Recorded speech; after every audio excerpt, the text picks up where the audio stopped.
cette voix me dit 3 phrases en boucle. Elle me dit « je ne te dis pas que je t'aime. Je te montre combien je t'aime.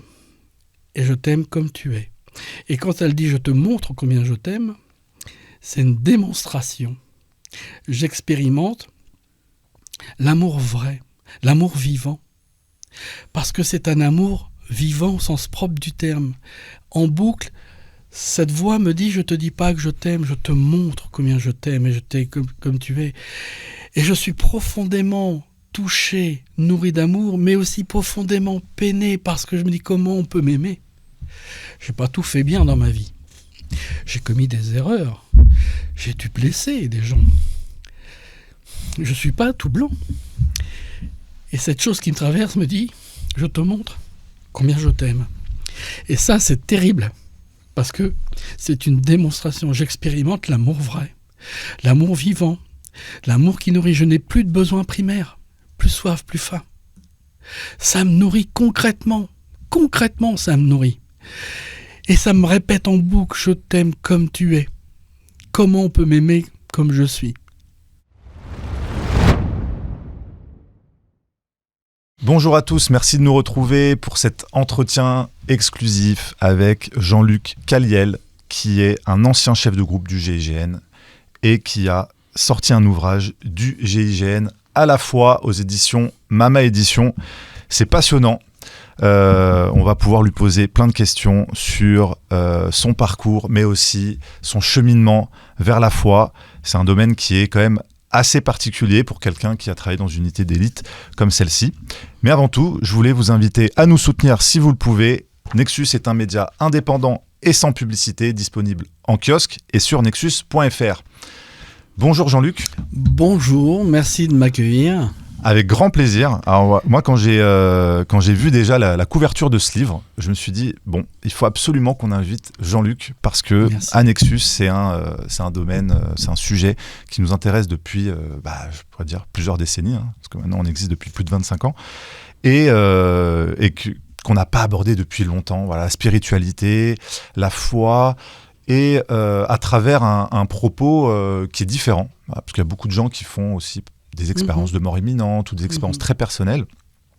Et vous avez, à travers votre parcours, dans le GIGN, mais aussi en dehors, cheminé sur le parcours de la foi.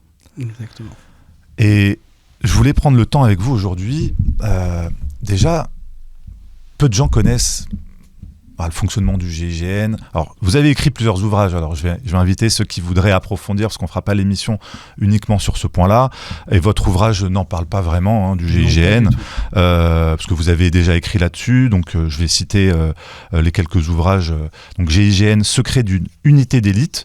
Il y a aussi des BD sur le GIGN que vous avez écrit, l'affaire 12141, oui. L'Enfant du Soleil et votre premier ouvrage qui est un roman, Confidence de l'Ange. Donc vous êtes autant écrivain que militaire, parce que oui, tout à fait. C'est vrai que les membres du GIGN sont des militaires avant tout. Statut militaire, gendarme, donc statut militaire. Aujourd'hui mis sous le même ministère que celui de la police, c'est-à-dire ministère de l'Intérieur, mais à mon époque, on était sous le statut du ministère de la Défense. Oui, donc statut militaire. Et vous m'aviez dit, donc vous avez pris votre retraite en 2000. Je me suis dit, il n'est pas si vieux que ça, Jean-Luc, pour avoir pris sa retraite en 2000, mais vous m'avez expliqué qu'au sein du GIGN, les années comptent triple. Oui, parce que c'est, j'allais dire, la seule compensation que nous ayons en groupe. Tous les entraînements à haut risque que nous faisons, les missions que nous accomplissons en France et à l'étranger, nous comptabilisent ce qu'on appelle des annuités, que tout le monde connaît. Et voilà, et au groupe, on peut tripler son année à travers ces missions, ces entraînements à haut risque. Donc effectivement, à 37 ans, j'ai pu prendre ma retraite. Oui. Voilà. Heureusement qu'on ne trouvera pas des membres du GIGN à 62 ans, parce que je pense que le métier est très stressant. D'ailleurs, comment on rentre au sein de ce groupe d'intervention de la gendarmerie ? Il faut d'abord être gendarme. Donc on rentre en gendarmerie en ce qui me concerne, je suis rentré en gendarmerie pour unique objectif, c'est de rentrer au GIGN. Voilà. Sinon, je pense que je ne serais pas rentré en gendarmerie. Et c'est en donnant un coup de main à mon prof de judo à l'époque où j'étais adolescent, 17 ans, où il donnait des cours dans un escadron de gendarmerie mobile au Havre à des enfants de gendarmes, et cet escadron bénéficiait d'un gymnase. Et donc il donnait des cours à ces enfants de gendarmes, et moi je lui donnais un coup de main. Et un jour, un papa vient me voir en me disant qu'est-ce que tu vas faire plus tard. Je lui dis je vais rentrer dans l'anti-gang. L'anti-gang, c'était la police. Et à l'époque, on parlait de la police au sein même de la gendarmerie. C'était plutôt un concurrent. La police se présentait comme une rivale. Et le gendarme, ce père, m'a dit écoute, tu devrais rentrer tester le GIGN. Et moi, à l'époque, GIGN, j'en avais entendu parler, mais pour moi, c'était tellement utopique, tellement inaccessible. Surtout qu'à l'époque, vous me disiez, il n'y avait que 75 personnes au sein un peu de moins l'unité. même. Quand j'étais adolescent, un petit peu moins. En termes d'effectifs, je connaissais le groupe et et à cette époque-là, ce père m'a donné quelques coupures de presse, une vidéo, une cassette vidéo. Il m'a dit regarde, avant de t'engager dans la police, regarde, la gendarmerie a aussi des choses intéressantes. Et donc j'ai regardé. Et quand j'ai vu ça, je me dis waouh, c'est ce qu'il me faut. Et donc j'ai fait ma demande pour entrer à la fois dans la police, en espérant rentrer dans l'anti-gang, et dans la gendarmerie, en espérant rentrer un jour au GIGN. Voilà. Et je suis parti, j'ai fait mes demandes, et la première qui a répondu, c'est la gendarmerie. Donc je me suis dit, c'est le GIGN. Sauf que je découvre que pour rentrer au GIGN, il faut minimum, quand je suis rentré, il fallait minimum avoir ces 5 années en tant que gendarme classique, apprendre le métier de gendarme, apprendre le code de procédure pénale, apprendre, le b.a.-ba du métier de gendarme, avant de prétendre de passer un concours au sein même de cette institution pour pouvoir intégrer le groupe. Concours national. Voilà. Donc là aussi, je découvre que c'est un concours national et pas un examen. Donc c'est au meilleur, quoi. Donc pas le choix. Il faut travailler dur. D'ailleurs, vous me disiez, à la base, vous êtes un compétiteur, un sportif. Oui. Vous êtes très très loin de la foi, vous êtes très très loin de la spiritualité. Et j'ai envie de dire peut-être tant mieux pour rentrer dans un groupe d'intervention comme ça, être très terre à terre. Et vous êtes d'ailleurs le plus jeune à l'époque, membre du GIGN à 23 ans. 23 ans, j'intègre le groupe. Effectivement, quand j'étais adolescent, la foi, la religion, ça ne me parlait pas du tout. Mes parents sont catholiques, non pratiquants, et mon père, au-delà de ça, tout ce qui concernait la politique et la religion, c'était pour lui considéré comme l'opium du peuple. Donc il me disait toujours laisse-moi tranquille avec ça. En clair, avec ce qui se passe dans le monde, les guerres, les pleurs, le sang qui coule partout, comment tu veux que Dieu existe? S'il existait, il n'y aurait pas tout ça. Et moi, je suis rentré en gendarmerie avec les convictions paternelles. Je me disais, il a raison. Quand on voyait à la télévision toutes ces violences, il ne peut pas exister. Et donc je suis rentré en gendarmerie avec les convictions paternelles et avec en tout cas le goût du challenge et les gènes du sportif ancrés, parce qu'effectivement adolescent je faisais beaucoup de compétitions sportives, j'étais passionné de sport et je me suis dit je rentre en gendarmerie, on va tenter le GIGN puisque je suis en gendarmerie. Et donc je me suis lancé, pendant 5 ans j'ai continué à performer, à m'entraîner, jusqu'au jour où une note de service est diffusée à l'échelle nationale en gendarmerie, donc ça touche les dom-toms aussi, où là, une ouverture un concours s'annonce pour intégrer le GIGN. Sauf que quand on se présente, on découvre sur place à Versailles-Satory que nous sommes, à mon époque, nous étions 140 candidats, 140 gendarmes, à vouloir entrer au GIGN pour 5 places. Et là, je me suis dit, Jean-Luc, comme on ne connaît pas le niveau de chacun, On ne sait pas si les gens sont prêts physiquement, mentalement. On y va. Je suis rentré en gendarmerie pour ça. Donc. C'est quoi à peu près le type de concours que vous passez ? Alors, c'est à plusieurs étapes. C'est évidemment un concours physique. Tout est chrono.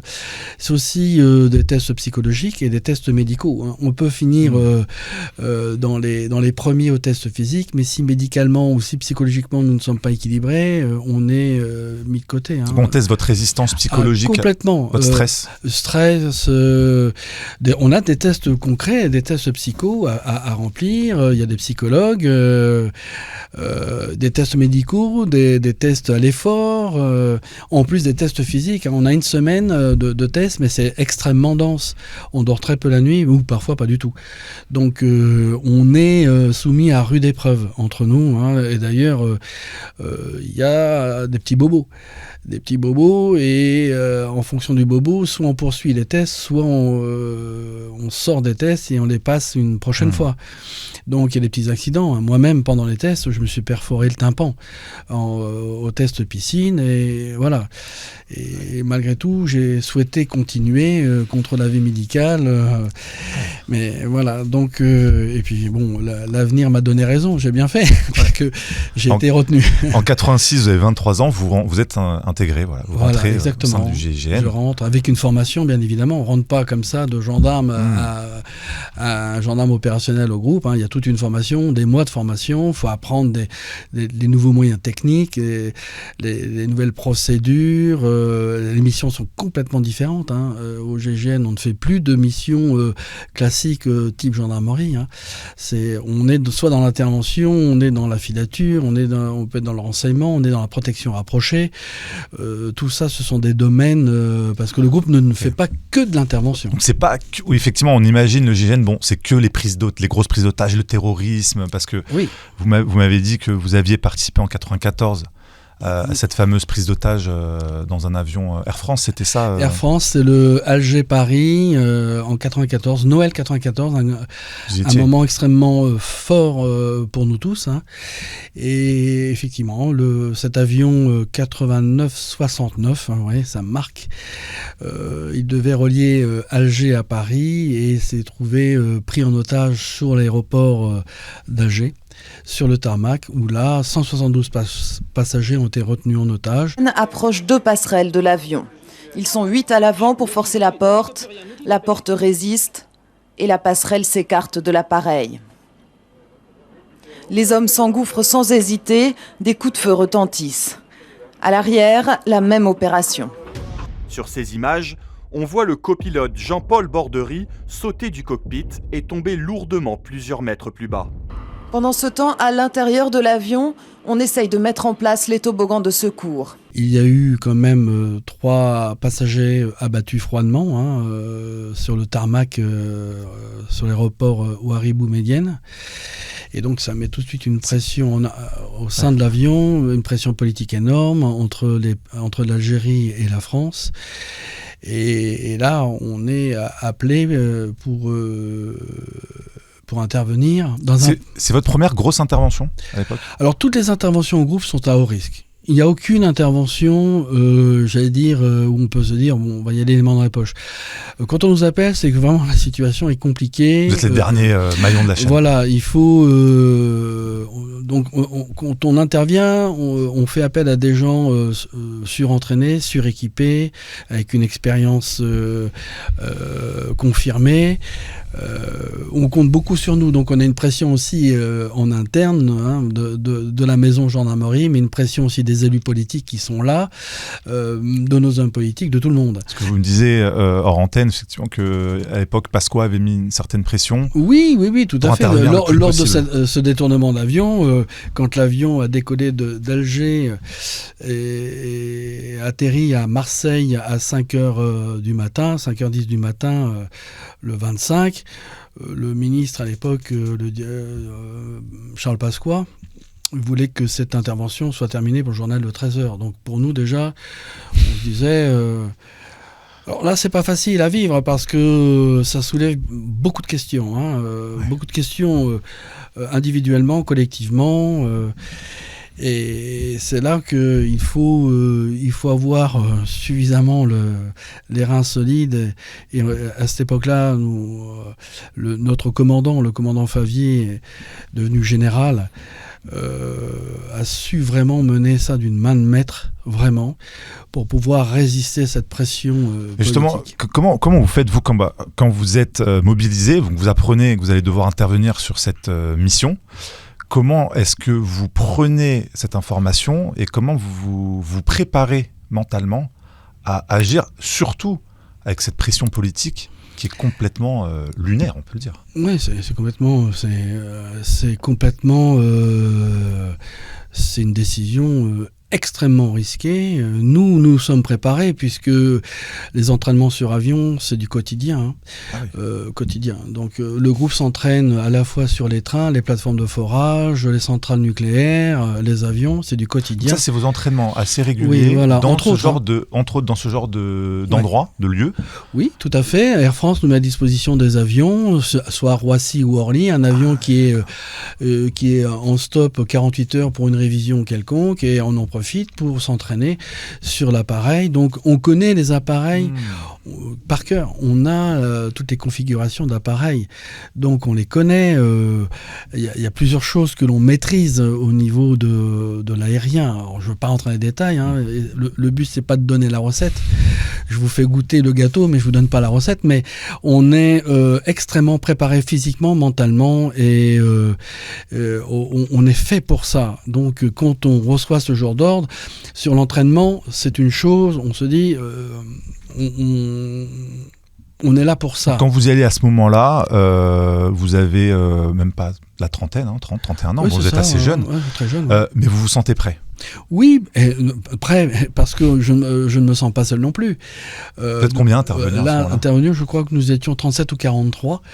Vous êtes chef de groupe à ce moment-là? Non, là, je n'étais pas chef de groupe encore, et j'allais le devenir quelques mois plus tard. Mais c'est là que l'esprit d'équipe joue son rôle de ciment. C'est cette solidarité. Cette solidarité, elle est extrême, parce qu'on compte les uns sur les autres, et on espère se revoir après, parce qu'on sait pertinemment que ce genre de mission dans un avion, en fait, on intervient dans un tube. Les seules protections que nous ayons, c'est la protection personnelle, le gilet et le casque pare-balles, et rien d'autre, parce que la carlingue d'un avion, on peut le transpercer avec un tournevis. Donc c'est autant vous dire que quand on est dans un tube, dans une seringue, on va dire, et qu'à l'extrémité de la seringue, on reçoit une pluie d'ogives, de balles de guerre, nous, à l'opposé, il faut essayer de garder sa mission en tête et de se dire, il y a des otages, il y a des otages, il y a des otages. Combien d'otages à ce moment-là? 172. 172 dans cet avion, avec combien de terroristes retranchés dedans? 4. 4. Ah, j'imagine avec des armes de guerre. Oui, Kalachnikov, mini-Uzi, enfin il y avait plus des grenades défensives, c'est des grenades qui ont un rayon d'action de plus de 100 mètres.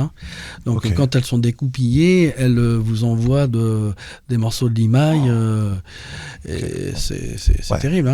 C'est dur, difficile de... C'est pas évident quand on rentre dans un avion, quand on a des passagers à majorité algériens qui parlent plus ou moins le français, parce qu'on avait aussi des Algériens qui descendaient un petit peu des montagnes, des cabines et tout ça. Ils parlaient pas forcément bien le français, mais ils comprenaient parfaitement la situation. Et pour nous, ce sont des vies à sauver, et des vies aussi à préserver de nos camarades, parce que pendant l'assaut, on a 9 camarades grièvement touchés, qui gémissent dans l'avion, et il faut préserver à la fois les passagers, à la fois l'équipage dans le cockpit, qui sont malgré eux retranchés avec les preneurs d'otages, et puis des camarades devant le cockpit qui gémissent de douleur. Et donc tout ça mélangé, c'est pas du tout évident à gérer. Vous m'avez dit, c'est une intervention de 12 minutes qui est très long. C'est très long, ça n'existe pas normalement au groupe. L'assaut au groupe, c'est quelques secondes, puisque c'est préparé. Sauf que là, la configuration est complètement différente. On est dans un avion où les passagers sont pris en otage depuis plus de 50 heures, un avion qui a besoin d'avoir un nettoyage, les gens n'ont pas à manger, quand on rentre, il fait nuit dans l'avion. Donc tout ça, on s'y attend, puisqu'on est préparé. Mais c'est pas évident, parce qu'on sait que dans ce tube-là, il y a 172 innocents. Il faut pas se tromper. Faut pas se tromper quand on rentre.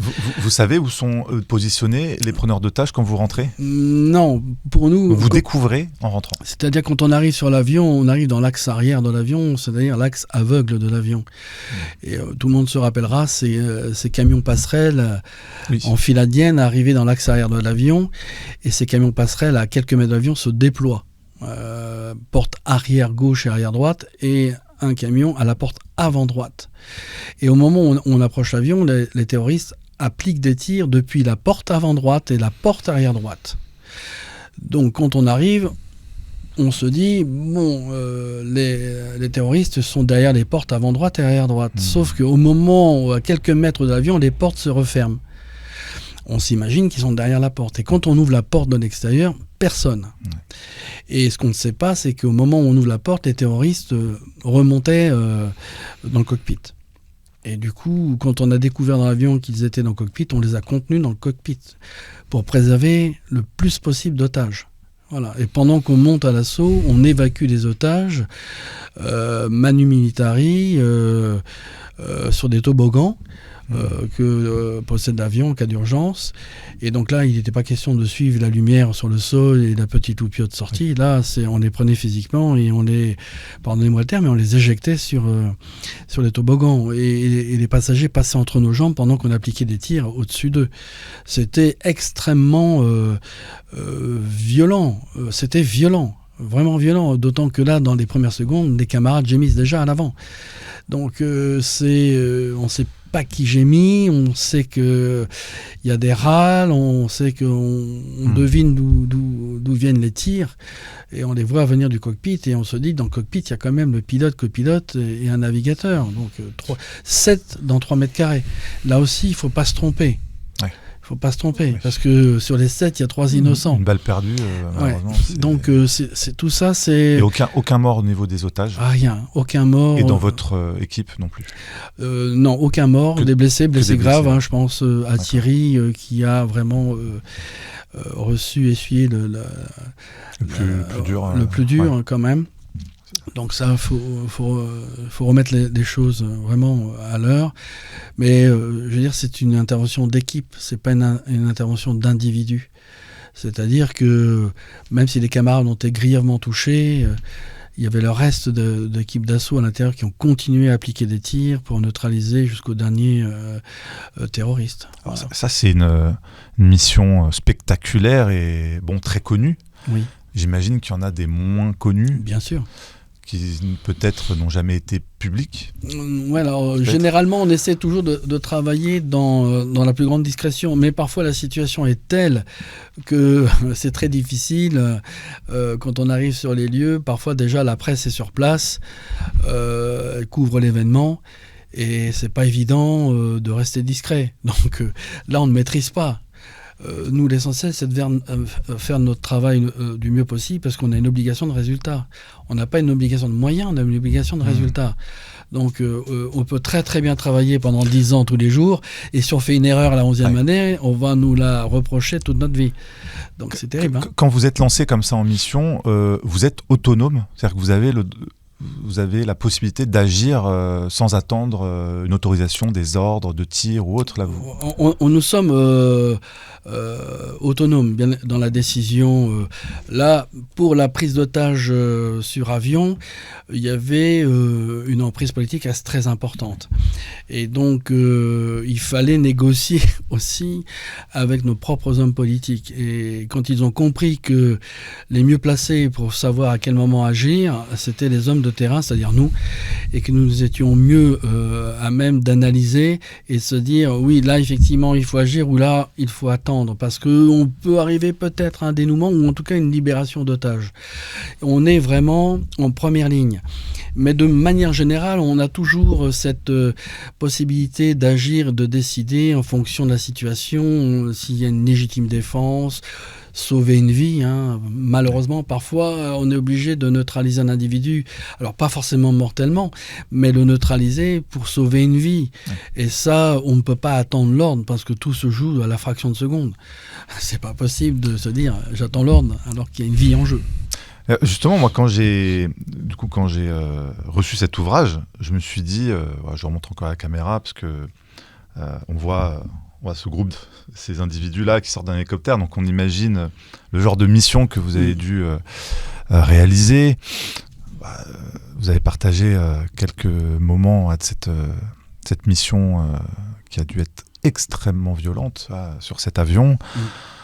J'imagine que toutes ces choses difficiles que vous avez dû voir, ces morts aussi auxquelles vous avez dû être confrontés avec votre équipe, peut-être provoquées par vos interventions, directement, indirectement, c'était ça qui avait amené à ce rapport à la foi, parce que étant confronté à la mort, comme peu de gens, nous, les simples citoyens, sommes confrontés, on imagine que ça fait réfléchir. Le rapport à la mort, c'est le rapport à la vie. Contrairement. C'est-à-dire que quand on est confronté à des situations comme ça, on se dit que finalement, parfois, la vie tient un peu de choses. Et d'où la valeur que prend la vie, en tout cas à mes yeux. Je me suis dit, et parfois je me posais même la question, quand je voyais certaines personnes, pères de famille, retranchés chez eux, qui malheureusement décident, dans une décision de folie meurtrière, de mettre fin à la vie de leur propre enfant, de leur épouse. C'est terrible, c'est terrible. Et quand on regarde le parcours de ce monsieur, j'ai des souvenirs où on se dit mais qu'est-ce que j'aurais fait moi à sa place. Je ne pense pas que j'en serais arrivé là, et encore j'en sais rien, mais vraiment mais en tout cas ça vaut le coup de se poser la question quand on découvre que ce monsieur vient d'être licencié, qu'un huissier vient saisir sa maison, que sa femme lui annonce qu'elle le quitte pour quelqu'un d'autre. Ce monsieur qui a 50 ans, 55 ans, se dit mais j'ai bâti toute ma vie en fait pour rien quoi. Donc j'ai tout perdu. Que j'aille en prison ou pas, ça change rien à ma vie, j'ai de toute façon tout perdu. Et comme j'ai tout perdu, ce qui me reste de magnifique, je l'emporte avec moi. Donc c'est bien sûr que c'est difficile, bien sûr que c'est pas pardonnable dans l'absolu. Mais quand vous voyez cette fragilité humaine, c'est ça, c'est la plus vie. Extrême, on se dit comment on peut en arriver là, quoi. Oui. Et Dieu, il est où là-dedans? Et c'est des questions que je me suis posées. Vous les posiez vous et puis peut-être vos coéquipiers au sein du GIGN aussi? Je pense. On n'avait pas de discussion sur la foi au sein du groupe. On avait des discussions sur des situations singulières qui ne trouvaient pas de cause rationnelle. Et c'est là où que j'ai commencé sérieusement à me poser des questions. Quand témoin de certaines choses, parce que je suis quand même quelqu'un de très rationnel à la base, quand on est témoin de certains événements, des situations, et qu'on cherche à comprendre pourquoi je vis ça, pourquoi j'entends ça, pourquoi j'ai vu ça, d'où ça vient, et qu'on n'a pas d'explication rationnelle, je pense, c'est être aussi rationnel que de se dire il y a autre chose. Je pars du principe pour moi, en fait, la foi commence là où la raison perd ses compétences. Quand la raison ne donne aucune explication, qu'est-ce que c'est? Qu'est-ce que c'est? Donc, et c'est être rationnel, se dire, il y a autre chose. Après, il faut y mettre un nom. Dans mon ouvrage, je ne dis pas qu'il faut croire. Je dis simplement, voilà ce que j'ai vécu. À la limite, qu'en pensez-vous? Même quand on me parle de synchronicité, des synchronicités qui amènent jusqu'à la réponse à la question posée la veille, on pousse loin la synchronicité. Donc, à un moment donné, qu'est-ce qui fait que il y a des choses qui nous dépassent. En tout cas, on n'a pas de réponse. Et même parmi certains de mes camarades qui vivaient des choses aussi un peu singulières, on en parlait entre guillemets entre initiés pour essayer de comprendre entre nous. C'est quoi les choses singulières qui, par exemple Des camarades, un camarade, d'ailleurs je le cite, j'ai 2 témoignages dans mon ouvrage, je change les prénoms, ils se reconnaîtront forcément, mais un camarade en plongée à l'entraînement, on devait faire une plongée profonde, hein, et à 30 mètres, il perd connaissance. Et 30-32 mètres, il perd connaissance, mais lui, quand il perd connaissance, il change d'univers. On le sait après, en discutant avec lui. Lui, à un moment donné, comme il me l'avait dit, et que j'ai écrit dans le livre, c'est comme s'il avait changé de chaîne de télévision. C'est-à-dire, il passe d'un milieu subaquatique à une prairie, net, avec des personnes radieuses, bienveillantes, et qui lui faisaient comprendre que c'était pas le moment. Et parallèlement à ça, les camarades essayaient de le remonter parce qu'il ne répondait plus aux signes que les camarades lui donnaient. C'était en piscine, ça En mer. En mer, en mer. Entraînement en mer. Entraînement en mer, hein, une plongée à plus de 30 mètres. Avec bouteille. Ah oui, là c'était une plongée, on partait sur une plongée profonde, hein, 60 mètres, je crois, 65 mètres. Et en fait, pour lui, ça s'est arrêté à 30 mètres parce qu'il a eu un problème. Mais il n'en avait pas eu conscience. En revanche, les camarades qui l'ont remonté à la surface, en le remontant, il a repris connaissance. Et quand il expliquait ce qu'il a vécu à ce moment précis, ça ne collait pas du tout avec la réalité des choses. C'est-à-dire la réalité, il perd connaissance, il sonde, il ne répond plus aux gestes, il part, les camarades le rattrapent, et lui, à ce moment précis, il est dans une prairie fleurie avec des gens qui lui parlent en disant « c'est pas le moment, il faut retourner d'où tu viens ». Presque comme une expérience de mort imminente. Voilà. Donc ça, au début, et puis venant de ce camarade, qui était quand même quelqu'un d'assez dur, assez... très très viril, hein. On pouvait compter sur lui, il était il n'y avait pas que les voyous qui le craignaient, hein. Et quand ça vient de sa bouche, on se dit waouh, si lui me dit ça, il nous disait d'ailleurs, hein, parce que pour avoir son témoignage, j'ai dû insister en lui demandant s'il te plaît, explique-moi ce qui s'est passé, parce que moi je commençais à me poser vraiment de vraies questions, et en insistant, il m'avait dit écoute, si je te le dis, si tu te moques de moi, ça va mal se passer. Donc j'avais pas envie que ça se passe mal, et finalement il a eu la gentillesse de témoigner, et ça j'ai très bien compris que ce qu'il me disait c'était clair, net, précis, et je sentais qu'il n'y avait aucun doute à avoir. Et quand il m'a dit c'est stop, voilà, c'est stop. Un autre camarade, pareil, hein, lui a vécu ce qu'on lit dans les livres, ce fameux tunnel, la lumière. Qui avait vécu quoi Qui avait vécu ça. Lui, en intervention à l'entraînement, il avait reçu un projectile en pleine face, et donc il avait perdu énormément de sang. Et les médecins, parce que sur certains entraînements, les médecins sont là présents. Ah, donc vos entraînements, ils sont assez costauds. Ah bah oui, on n'est pas là pour... on joue pas à la dinette. C'est même plus dangereux que les interventions parfois. On part du principe que entraînement difficile, combat facile. Ouais. Donc on va tout tenter à l'entraînement, même des choses qui ont vraiment très peu de chances d'arriver dans la réalité. Mais on va le faire quand même pour voir un petit peu si on a les moyens pour pouvoir répondre à cette difficulté, si nous, psychologiquement, on est capable de réagir à ce genre de difficulté. Donc on va pousser l'entraînement à son paroxysme pour essayer de voir est-ce qu'on est toujours dans le coup.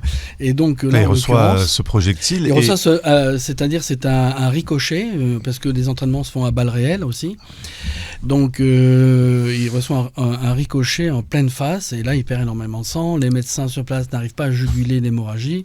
Heureusement on a un hélico, parce qu'on s'entraîne, on fait beaucoup d'exercices d'hélicordage aérien, de descente en rappel, et du coup l'hélico prend en charge le camarade et l'emmène à l'hôpital le plus proche. Et là pareil, il découvre un autre univers. Voilà, il découvre ce fameux tunnel, cette fameuse lumière, ce bien-être, et on en parle après, quand il s'en sort. On est j'étais très heureux qu'il s'en sorte, bien évidemment. Et bien sûr, moi, j'étais le premier à lui dire, alors, est-ce que tu... Et il m'a vu venir, il m'a dit, écoute, voilà ce que j'ai vécu, je te le dis. Et j'étais très bien, j'ai bien compris que s'il devait rester là où il était, ça lui pose aucun problème, bien au contraire. Alors qu'il était marié avec des enfants. Ouais. Tellement... le contexte, cette bienveillance, cet amour était très enveloppant pour lui. Et lui, ça lui a apporté aussi quelque chose de l'ordre d'une foi à partir de là. Alors, je ne pourrais pas m'avancer pour lui, mais je sais qu'il n'avait plus peur de mourir. Il m'a dit, je sais comment ça se passe derrière. Et ça a été bien reçu dans votre groupe, quand il y a des sortes de témoignages comme ça, vous Alors soutenez? Non, on n'en parle pas forcément au sein du groupe, forcément, parce que si on commence à discuter de ce genre de sujet, évidemment, certains camarades vont se poser des questions sur l'équilibre psychologique de chacun, les médecins les premiers, en se disant, oula... Oui, parce que c'est vrai que vous êtes tout le temps testé psychologiquement. Toujours, on est suivi annuellement, on a des visites médicales régulières, donc... c'est pas facile de parler de ça, derrière. C'est pas facile, on en parle qu'entre nous et c'est souvent en marge des camarades, on en parle en tête-à-tête, voilà, comme je l'écris dans mon livre, parce qu'à un moment donné, je vois des auréoles autour de la tête de mon épouse, lumineuse. Ça arrive quand, ça ? Ça arrive, j'étais opérationnel, nous étions à Malaga, un long week-end. Et j'attendais, j'étais dans la chambre d'hôtel avec mon épouse et j'attendais que le sommeil me gagne. J'étais adossé à la tête du lit, mon épouse écrivait des cartes postales, il y avait un bureau dans la chambre, elle écrivait des cartes postales, donc elle était de dos à moi et moi très détendu, vraiment, j'étais fatigué et là je distingue autour de sa tête un croissant qui part de son épaule gauche à l'épaule droite, mais un croissant doré, plus ou moins fluide, moelleux, avec des tourbillons à l'intérieur, des volutes circulaires. Ça circulait, c'était extrêmement doré, mais pas éblouissant. Et ça partait donc en croissant autour, comme ça, en fer à cheval autour de sa tête. Et là, je vois ça, je lui dis, écoute, je vois un croissant lumineux autour de ta tête. Et là, elle me regarde, elle se retourne, elle me dit... Elle comprend pas, évidemment. Elle se lève, elle se regarde dans le miroir, elle passe sa main dans les cheveux... Alors je vois que ce fluide réagit quand même au passage de sa main, mais elle ne voit rien. Elle me dit, moi je ne vois rien. Je dis, écoute, moi je le vois, donc... dans un premier temps, je mets ça sous le coup de la fatigue. Je me dis, c'est peut-être la fatigue, après tout. Parce que je reste encore une fois très rationnel. Et donc elle se réinstalle au bureau, elle poursuit l'écriture de ces cartes, et là, je distingue, en plus de ce fameux croissant, des flamèches de couleur pastel qui partent du sommet de son crâne et qui s'étirent vers le centre de la pièce. Du rose pâle, du violet pâle, du jaune pâle, du bleu pâle, du pastel qui s'étire. Et là, je lui dis, écoute, il y a, vraiment, là, il y a quelque chose qui ne va pas. Tu as des flamèches qui partent du sommet de ton crâne, qui va vers le centre de la pièce, et des couleurs pastel. Je lui décris. Donc, elle se lève de nouveau. Elle me dit, et je lui décris exactement ce que je vois, les couleurs. Elle se regarde dans le miroir, elle me dit, écoute, moi je ne vois rien. Et elle passe sa main de nouveau dans les cheveux, ses flamèches s'évanouissent, mais cette auréole reste toujours autour de sa tête. Il n'y a pas eu d'événement particulier à ce moment-là ? Rien, absolument rien. Et donc, du coup, l'envie de dormir me passe. J'en discute avec mon épouse. Elle, comme moi, n'a aucune explication, et pourtant j'en cherche. Et je me dis, la seule explication, rationnelle là aussi, le corps humain est peut-être fait d'énergie, peut-être que c'est un trop-plein d'énergie. Et ça sort par le sommet du crâne. Il faut bien que je trouve une explication à ce que j'ai vu. Et je me dis, l'énergie, voilà, quelque chose. Après tout, on dégage de la chaleur. Est-ce que c'est la chaleur du corps humain ? Je mets ça sur cette cause-là. Sauf que quelques jours plus tard, je suis à l'unité, et lors d'un briefing, en partant en mission, je me mets donc au fond de la salle. Mes camarades, on était assis comme dans une classe scolaire, face à un tableau où on nous exposait la mission. Et là, de nouveau, je vois ces croissants sur certaines têtes, plus ou moins épais. Certains, ils étaient tellement épais que certains camarades avaient une tête en forme d'œuf. Et d'autres, il n'y avait rien. Absolument aucun croissant lumineux, rien. C'était plus ou moins épais. Et je voyais ça, je me dis, c'est quand même extraordinaire, il y avait de la couleur. Et donc le briefing se termine, et au moment où je m'apprête à sortir de la salle de réunion, un camarade m'interpelle, me dit, Jean-Luc, il faudrait qu'on se voit. Et donc oui, au début je pensais que c'était au sujet de la mission, mais on se verra après la mission, on se voit après la mission. Et il me dit, Jean-Luc, est-ce que tu vois des arcs lumineux autour des têtes ?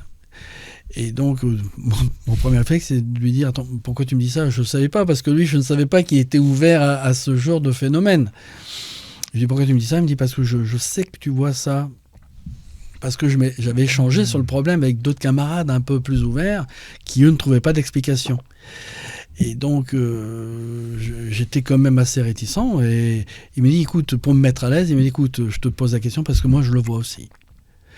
Et là, d'un coup, j'ai envie de dire, le rideau est tombé, quoi. Hein. Je me dis, c'est pas... Alors, donc, je ne suis pas fou. Et je lui demande, qu'est-ce qu'il voit ? Il voyait exactement la même chose que moi, la même description. Et donc, lui comme moi, on s'est rassuré, finalement. Oui, on se sent moins seul. On se sent moins seul, hein. On se sent moins seul. Et après coup, mais quelques mois plus tard, hein, parce que ça, je ne le perçois plus, je ne sais pas pourquoi, c'est comme ça. Mais quelques mois plus tard... je me suis dit, mais après tout ce que j'ai vu, ça ressemble à ce que je vois sur les tableaux dans les églises, en fait. Et je me suis dit, est-ce que les peintres à l'époque le percevaient au point de le dessiner sur les tableaux ? En fait, ce que l'on voit comme objet décoratif sur un tableau, peut-être que c'est une réalité, finalement. Parce que moi, j'ai vu ces choses dorées, sauf qu'à l'intérieur, il y avait des courants circulaires, hein, comme des tourbillons. Hein, c'était quelque chose de très, très vivant. Voilà, c'était la petite différence. Mais c'était un arc autour un fer à cheval autour de la tête, doré mais non éblouissant.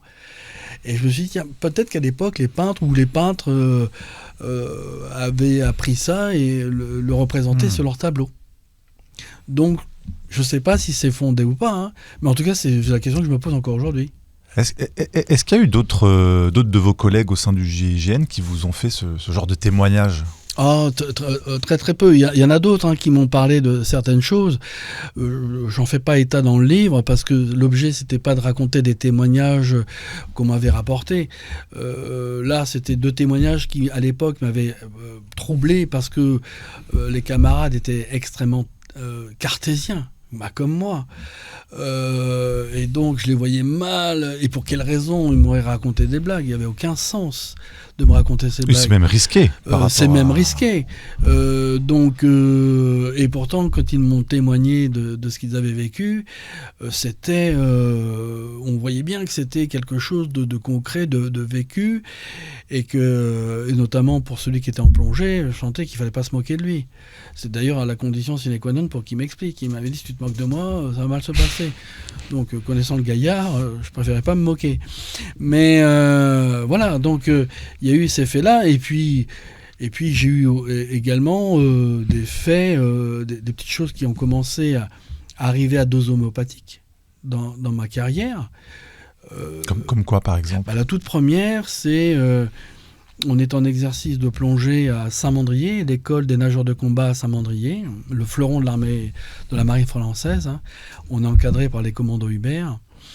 Et donc, on est en plongée tactique. C'est une plongée en circuit fermé, à l'oxygène pur. On ne peut pas de bouteille. Pas de bouteille. C'est un poumon qui est ventral. On a de la chaux vive dedans et quand on expire, le CO2 se fixe sur la chaux vive, fixe le CO2 et laisse passer l'oxygène. Et on réinspire l'oxygène qu'on vient d'expirer. Et c'est quoi la différence avec une plongée en bouteille ? L'autonomie et indétectable. Plongée en bouteille, nous on avait des billes en acier, c'est détectable, et puis ça fait des bulles.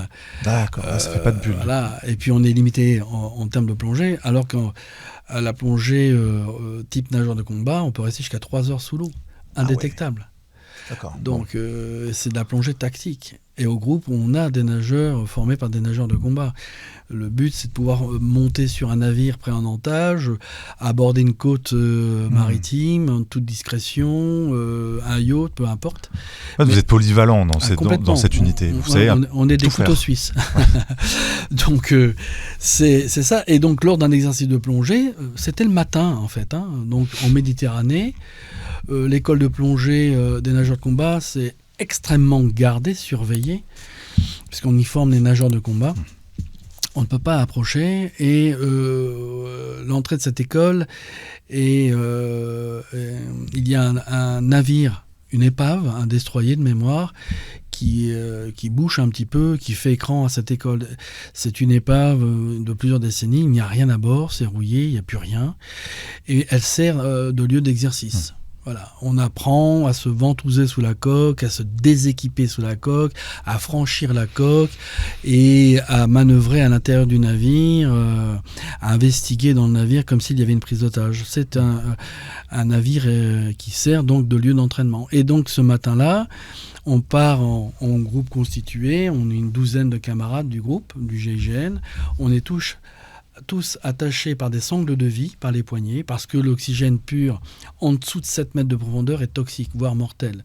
Donc il faut rester dans la zone des 0,7 mètres. On peut faire une incursion à 18 mètres, mais c'est un ricochet, il ne faut pas rester. On fait 18 et on remonte tout de suite. D'accord. On ne reste pas, parce que l'oxygène pur, c'est toxique à des pressions au-delà de 7 mètres. Ouais. Ah, oui, voilà. Donc c'est comme explosif au contact du gras. Okay. Ça, il faut le savoir. Et donc, on faisait un exercice et on devait se ventouser sous cette coque. L'eau était claire le matin et on arrive, on se ventouse tous sous la coque. On a des ventouses de vitrier et le but, c'est de se déséquiper avec un code gestuel qui va d'une extrémité du groupe à l'autre extrémité. Quand les pincements remontent, on sait que toute l'équipe est prête, à d'autres signes, on sait qu'il faut monter. C'est très coordonné. C'est très coordonné, c'est extrêmement délicat parce que on est ventousé à peu près à 1,50 m de profondeur sous la coque, le tirant d'eau. On n'est pas très profond en fait. Et quand on lâche la ventouse et qu'on monte avec le matériel, il n'est pas question de rester accroché par un ustensile à la ventouse parce que là, pour le coup, on ne peut pas faire surface et on ne peut pas redescendre. Vu qu'on enlève la ceinture de plomb, on n'est plus assez lesté pour redescendre. Donc on reste entre deux eaux. Donc c'est une plongée extrêmement technique. Et là, donc nous sommes ventousés, je tiens ma ventouse avec le matériel accroché à cette ventouse, comme mes camarades. On est pendus comme des jambons de Parme dans une épicerie italienne. Et on attend. Et là, j'entends des vocalises, des chœurs d'église. Des chœurs d'église, mais c'est net, c'est des voix féminines ou d'enfants, mais des voix très jeunes. Et j'entends nettement des vocalises et où je ressens de la mélancolie. De la mélancolie. Et là, mon premier réflexe, c'est de faire du calcul mental. Je dois me raisonner. Je dois rester concentré. Vous sentez un petit peu... perturbé complètement. J'entends des voix, je regarde le fond, il y a 15 mètres de fond, l'eau est claire, il n'y a que du sable, un ou deux rochers, il n'y a pas d'eau-parleur, aucune personne du commando Hubert pour nous surveiller derrière. Je regarde l'eau, c'est la Méditerranée. On voit super clair. Donc pour éviter d'angoisser... pour éviter d'angoisser, pour éviter de perdre un petit peu, tout de suite, je me suis dit, allez, 1 plus 1, 2, 5 moins 2, et je fais des multiplications, j'essaye de me reconcentrer, et j'entends toujours ces vocalises. Mais ce sont des vocalises, des voix, des chœurs d'église. Et dans ces chœurs d'église, je ressens de la mélancolie, de la tristesse, de l'amour déçu, quelque chose qui me met dans une situation d'inconfort. Et là, je demande à mon camarade de gauche, je le regarde, je lui demande, je lui fais le signe, est-ce que ça va ? Mon camarade me regarde, il me dit, ça va. Mon camarade de droite, ça va. Et je me dis, il n'y a que moi qui ne vais pas bien, en fait. Donc, les pincements remontent, ok. Là, tout s'arrête, on fait l'exercice, on va jusqu'au bout de l'exercice, mais quand même, à l'heure du déjeuner, j'en parle à mon ami qui était mon meilleur ami dans la vie privée comme dans la vie professionnelle. Et je lui demande, Tonio, est-ce que tu as entendu comme moi des vocalises sous la coque ? On était en train de déjeuner. Et il me regarde, il me dit « Des quoi ?» Et je lui dis « Des voix d'église, des chœurs d'église. Est-ce que tu as entendu sous la coque ?» Et là, il me dit « Tu plaisantes là, Jean-Luc ?» Et quand il m'a dit « Tu plaisantes ?» je me suis dit « Jean-Luc, arrête, parce que je ne veux pas qu'il ait de doute sur moi. » Parce qu'il doit continuer à avoir confiance en vous dans vos missions. Oui, je veux pas qu'il y ait un doute quelconque. Ça pourrait être mal interprété. Ça peut être mal interprété, ou me dire, attends Jean-Luc, il y a un problème, quoi. Hein. Et donc, je lui dis, quand il me dit tu plaisantes, je réalise que dans le tu plaisantes, c'est est-ce que tu es sérieux, quoi. Et donc là, aussitôt, je lui dis, non, c'est une blague. Mais au fond de moi, je me dis non. Alors, donc j'étais le seul à l'entendre. Donc la seule personne avec qui j'ai pu échanger, c'est avec mon épouse, enfin ma compagne à cette époque-là, qui est devenue mon épouse aujourd'hui, par téléphone. Je l'appelle, je dis voilà ce que j'ai entendu. Elle ne me juge pas. Elle vous dit quoi à ce moment-là Elle me dit rien, mais elle dit écoute, c'est peut-être des voix, il y a peut-être quelque chose là-bas, qui sait. Dans l'invisible. Et est-ce que ça vous déstabilise à ce moment-là par rapport même à votre travail? Vous dites, est-ce que vous vous sentez toujours confiant et solide pour continuer, ou est-ce que ça vous fragilise? Pas du tout, ça me fragilise pas du tout, parce que je suis rentré dans l'unité par passion, par le goût du challenge et être là pour l'autre. Donc ça me... pas du tout. Et puis quand on part en mission, on est à 10 000% dans ces missions. On ne peut pas penser à autre chose. On est dedans à fond. La seule chose, c'est que j'essayais de comprendre ce que j'avais vécu et pourquoi j'étais le seul à l'avoir vécu. Donc là aussi, j'ai cherché des explications rationnelles. La veille, j'avais un problème tympanique dû à une fragilité du tympan le jour du concours d'entrée au groupe. Et j'étais allé voir quelqu'un qui m'avait soigné, ce qu'on appelle un rebouteux à l'époque, la veille, qui m'avait soigné l'oreille avec de l'auriculothérapie, alors que le médecin la veille m'avait dit écoutez, pour vous la plongée c'est terminé. Donc il faut songer une greffe du tympan. Donc il m'a dit c'est terminé. Et donc j'avais un camarade à l'école de plongée de la DGSE qui était là et qui me dit Jean-Luc, il me dit est-ce que tu crois en médecine parallèle? Moi je ne savais même pas trop, je savais pas où il voulait en venir, médecine parallèle. Il me dit oui, écoute, si je te demande de me faire confiance, je connais quelqu'un aux Sablettes à côté de Saint-Mandrier, il peut te soigner peut-être. Ça vaut le coup d'essayer plutôt que de faire une greffe tympanique et perdre ta spécialité de plongeur. Donc moi je savais que le lendemain, parce qu'avec la greffe, vous ne pourriez plus plonger. C'est plus pareil. Je ne savais pas si j'allais pouvoir plonger après. Mais en tout cas, ma carrière de plongeur était impactée sérieusement. On aurait pu prendre du retard même. Et donc je fais confiance à ce camarade. Il m'emmenait chez un octogénaire et qui avait des crayons de bois, je le note dans mon livre d'ailleurs, me règle le problème en piquant le pavillon extérieur de l'oreille. Je sentais des décharges électriques. C'est-à-dire, il vous faisait comme... Avec des crayons de bois, parce qu'il m'installe, c'est une maison, tout était sommaire à l'intérieur, il n'y avait rien. Il me fait rentrer dans une pièce où il y avait deux chaises, un petit bureau, une sorte de table de chevet avec des crayons entremêlés, des crayons de bois entremêlés. En moi-même, je me dis, mais qu'est-ce que je fais ici, quoi, hein? Monsieur, au début, il ne voulait pas me recevoir, mais le copain insistait. Donc, il a dit, pour vous, je veux bien le faire. Donc, il m'installe, il m'assoit face à lui. Et il commence à prendre un crayon de bois classique. Avec une mine. Le crayon papier, quoi. Le HB, le truc basique. Et il pique l'extérieur, le pavillon extérieur de l'oreille. Et là, je ressens des décharges électriques. Et je lui dis dans un premier temps, je lui dis, mais qu'est-ce que vous me faites? Je lui dis, j'ai du courant. Il me dit, non, il me dit, vous avez effectivement le tympan fatigué. Mais il me dit, on va essayer d'améliorer le tympan. Je dis, vous êtes sûr? Avec un crayon de bois, le médecin, une heure avant, il me dit, vous avez une greffe à faire, ne faites pas le Valsalva. Le Valsalva, c'est un rééquilibrage des pressions en se pinçant le nez. Quand on souffle par le nez, quand on se pince le nez, on rééquilibre les pressions tympaniques. Oui, ce qu'on fait sous l'eau. Ou quand on est dans un avion. Voilà, on remet le tympan à la position initiale. Ça, vous ne deviez pas le faire. Non, le médecin m'a dit surtout ne faites rien, le tympan, il me dit, vous avez un tympan, je me rappellerai toujours, il m'a dit, vous avez un tympan qui date du siècle dernier. Donc j'ai dit, ok, avec ça, je vais loin, quoi. Il était en train de me torpiller ma carrière de plongeur, quoi. Et donc ce monsieur, au bout d'une demi-heure, 3/4 d'heure, je sentais plus les décharges électriques. Et il me dit, faites le Valsalva. J'ai dit, attendez, le médecin tout à l'heure m'a dit, hors de question. Il me dit, faites-moi confiance, faites-le tout doucement, et vous allez entendre les 2 claquements. Les tympans, si vous entendez 2 claquements, c'est que les tympans fonctionnent. Alors je le fais avec un stress, je le fais et j'entends les 2 claquements. Et donc il me dit c'est bon, vous pouvez y aller, plongez doucement,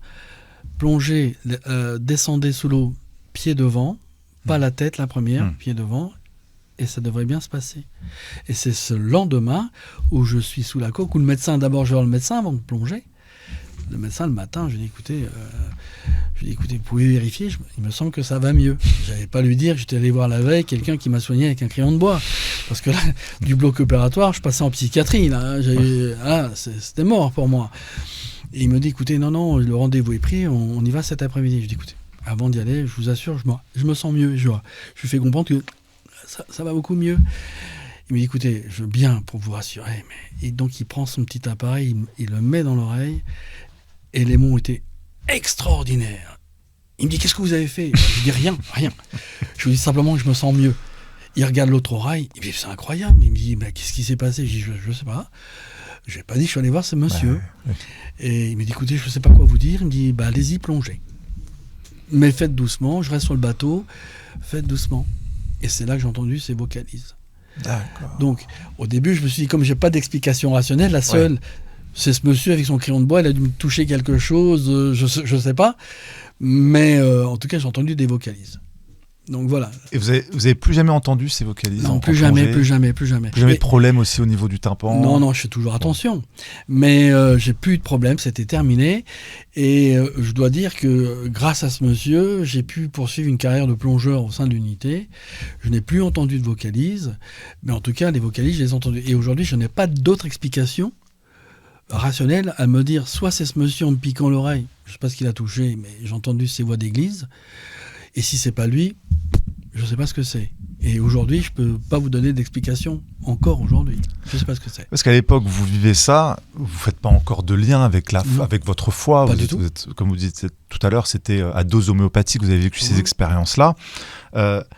Quel autre déclencheur spirituel vous avez vécu durant votre carrière et après, qui vous ont amené à vous dire, bon, finalement, tout ça, c'est un peu lié par la même substance immatérielle, finalement invisible. Oui, tout à fait. Alors, j'ai eu, à l'âge de 27-28 ans, je me suis séparé de ma première épouse. C'est un moment extrêmement difficile. Mes parents vivant en Normandie, moi à Versailles, l'unité est à Versailles.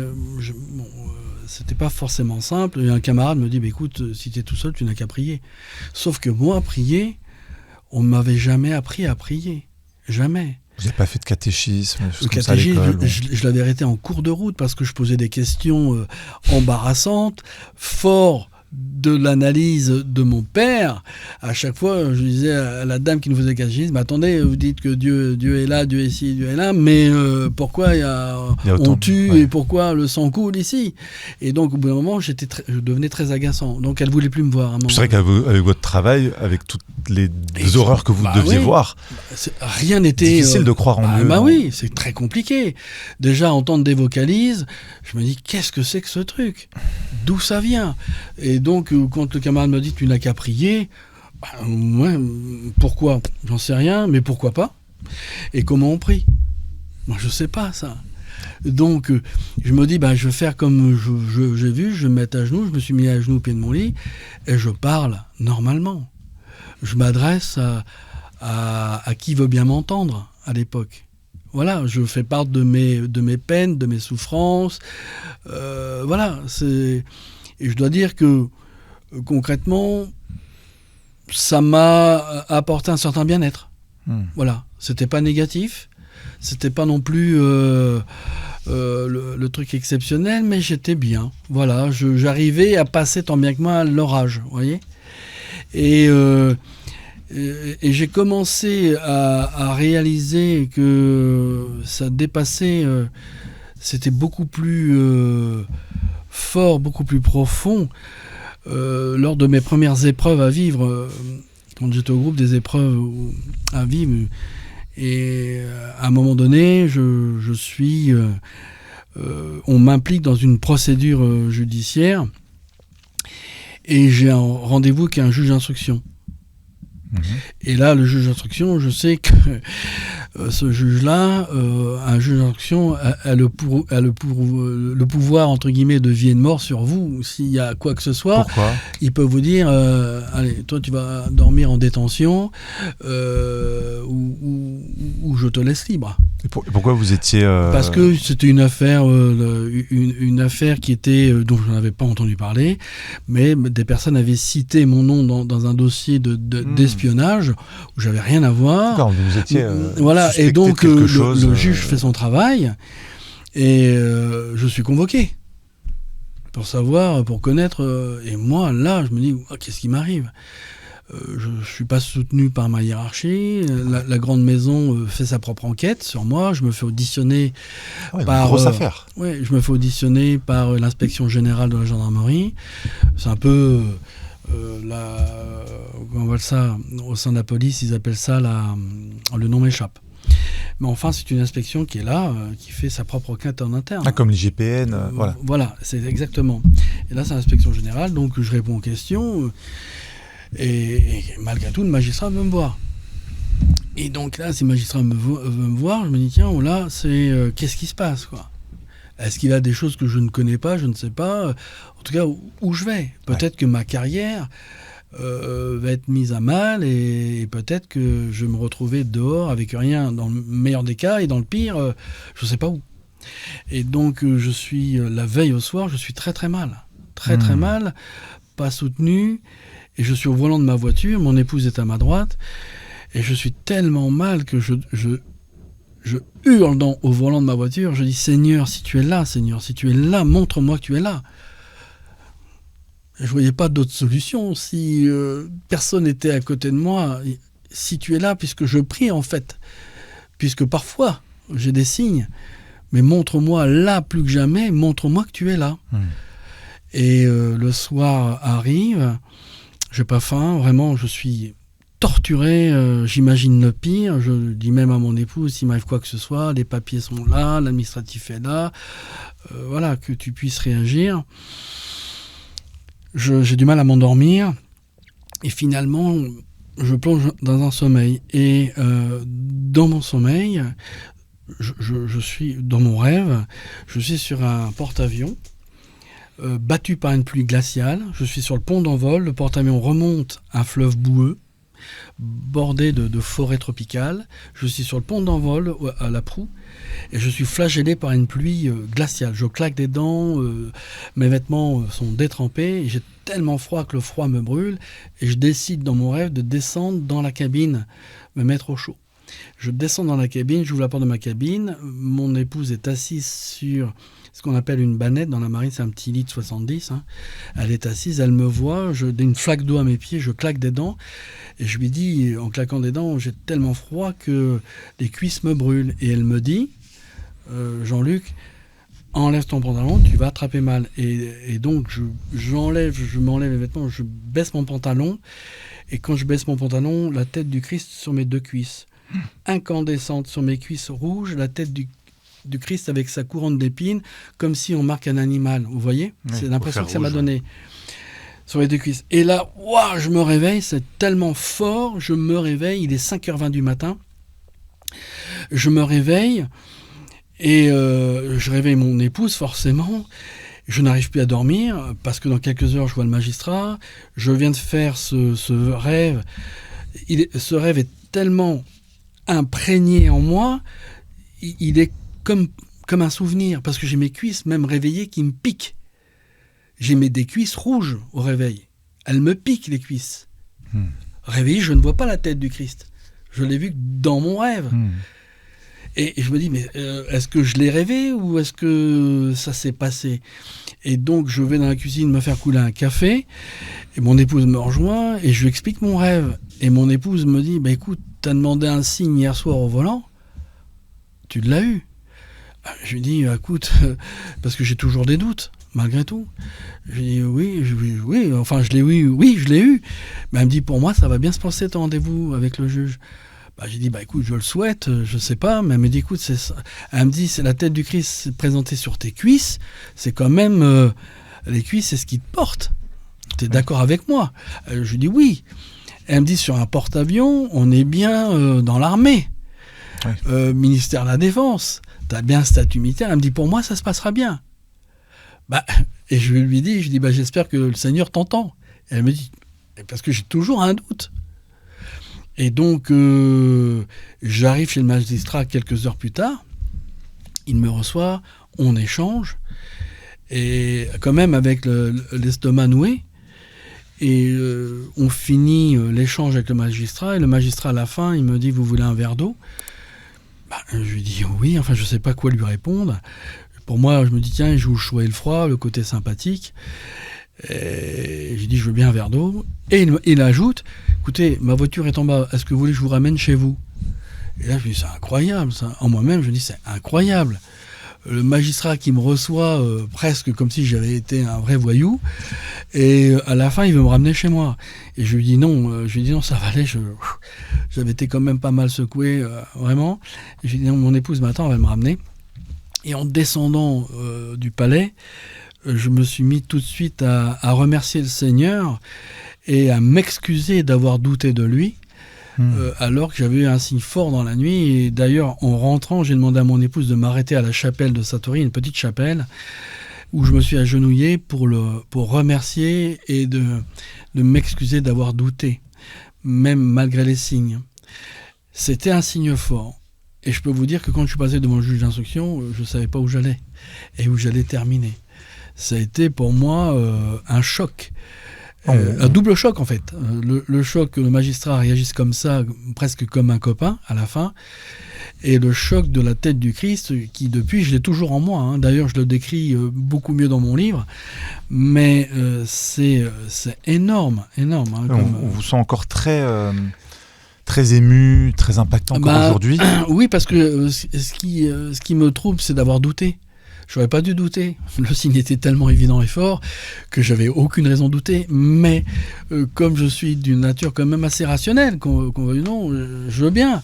Mais concrètement, j'avais rendez-vous avec le magistrat. C'est lui qui décide, c'est lui qui appuie sur le bouton de mon avenir. Voilà, ça c'est concret pour moi. On sent qu'à chacune de ces expériences, vous essayez de vous raccrocher à quelque chose de très terre à terre. Bien sûr. Tout à l'heure, vous disiez, vous faites des calculs mentaux pour essayer de vous ramener sur terre. Là, vous essayez quand même de vous demander, est-ce que j'ai bien rêvé de ça ? Est-ce que je suis vraiment soutenu ? Oui. C'est-à-dire que ça vous déstabilisait autant d'être face à quelque chose d'immatériel ou quelque chose de divin de cet ordre-là ? Non, parce que ça me renvoyait à moi-même, c'est-à-dire, pourquoi doutes-tu ? C'est-à-dire, je n'avais pas le droit de douter, puisque à chaque fois, entre guillemets, j'ai une réponse. Et pourquoi douter ? Presque à avoir honte d'avoir douté. Et c'est ça qui me dérange. C'est comme si je trahissais. Et c'est ça qui est dérangeant. Et j'ai demandé pardon. J'aurais jamais dû douter après un tel rêve et avec un tel résultat. J'aurais jamais dû douter. Jamais. Voilà. Mais on n'en reste pas moins humain, avec les points forts et ses points faibles. Et avec ses failles, et avec ses colères, ses impatiences, que je suis toujours. Mais je dois admettre que là, ça a été aussi un événement assez important. Le plus gros événement, c'est celui de Maurice, à l'île Maurice, que je raconte dans mon livre. Mais j'ai une autre demande que je raconte également dans mon livre, c'est que à une période de ma vie, je quitte l'unité, le GIGN, je prends ma retraite et je rentre dans le secteur privé, dans une grande entreprise française, un des fleurons de l'industrie française, où je m'occupe de la propriété intellectuelle. Je préserve le savoir-faire d'entreprise, les marques, les dessins modèles. Et à un moment donné, j'ai eu un passage à vide où j'étais très très mal, mais je dois me rendre en Afrique. Au Sénégal, au Cameroun, pardon, pour être plus précis, rencontrer les avocats qui suivaient des procédures pour l'entreprise. Et j'étais très très mal. Et dans le taxi qui m'amenait à Roissy, j'avais qu'une seule envie, c'était de faire demi-tour, rentrer chez moi. Et de me dire, tu vas pas bien, Jean-Luc, rentre chez toi, tant pis si l'entreprise te sanctionne, voire te licencie, mais ça va pas. Et j'arrive malgré tout à Roissy. Et à Roissy, je demande là, à Roissy, alors que je dois me rendre au comptoir d'enregistrement. Je demande au Seigneur, je dis Seigneur, j'ai besoin de voir un prêtre. Il faut que je parle à un prêtre. J'ai besoin de me soulager de ce qui me pèse en fait. Et je demande et j'avance doucement. Je me dis, il faut qu'il ait le temps de répondre dans l'absolu. Comme il y a quelques années en arrière devant ce magistrat, qu'il ait le temps de répondre. Puis il y a d'autres moments que je raconte dans le livre d'ailleurs. Et j'attends. À un moment donné, j'arrive devant le comptoir d'enregistrement, on me prend le billet, on me donne mon billet, tac, boum, et je me retrouve dans la salle d'embarquement. Je vais même pas au salon d'ailleurs, je suis vraiment pas bien, je regrette d'avoir enregistré mon billet, je regrette d'être dans l'avion. Je rentre dans l'avion et l'hôtesse me met à côté d'un monsieur d'une 60aine d'années.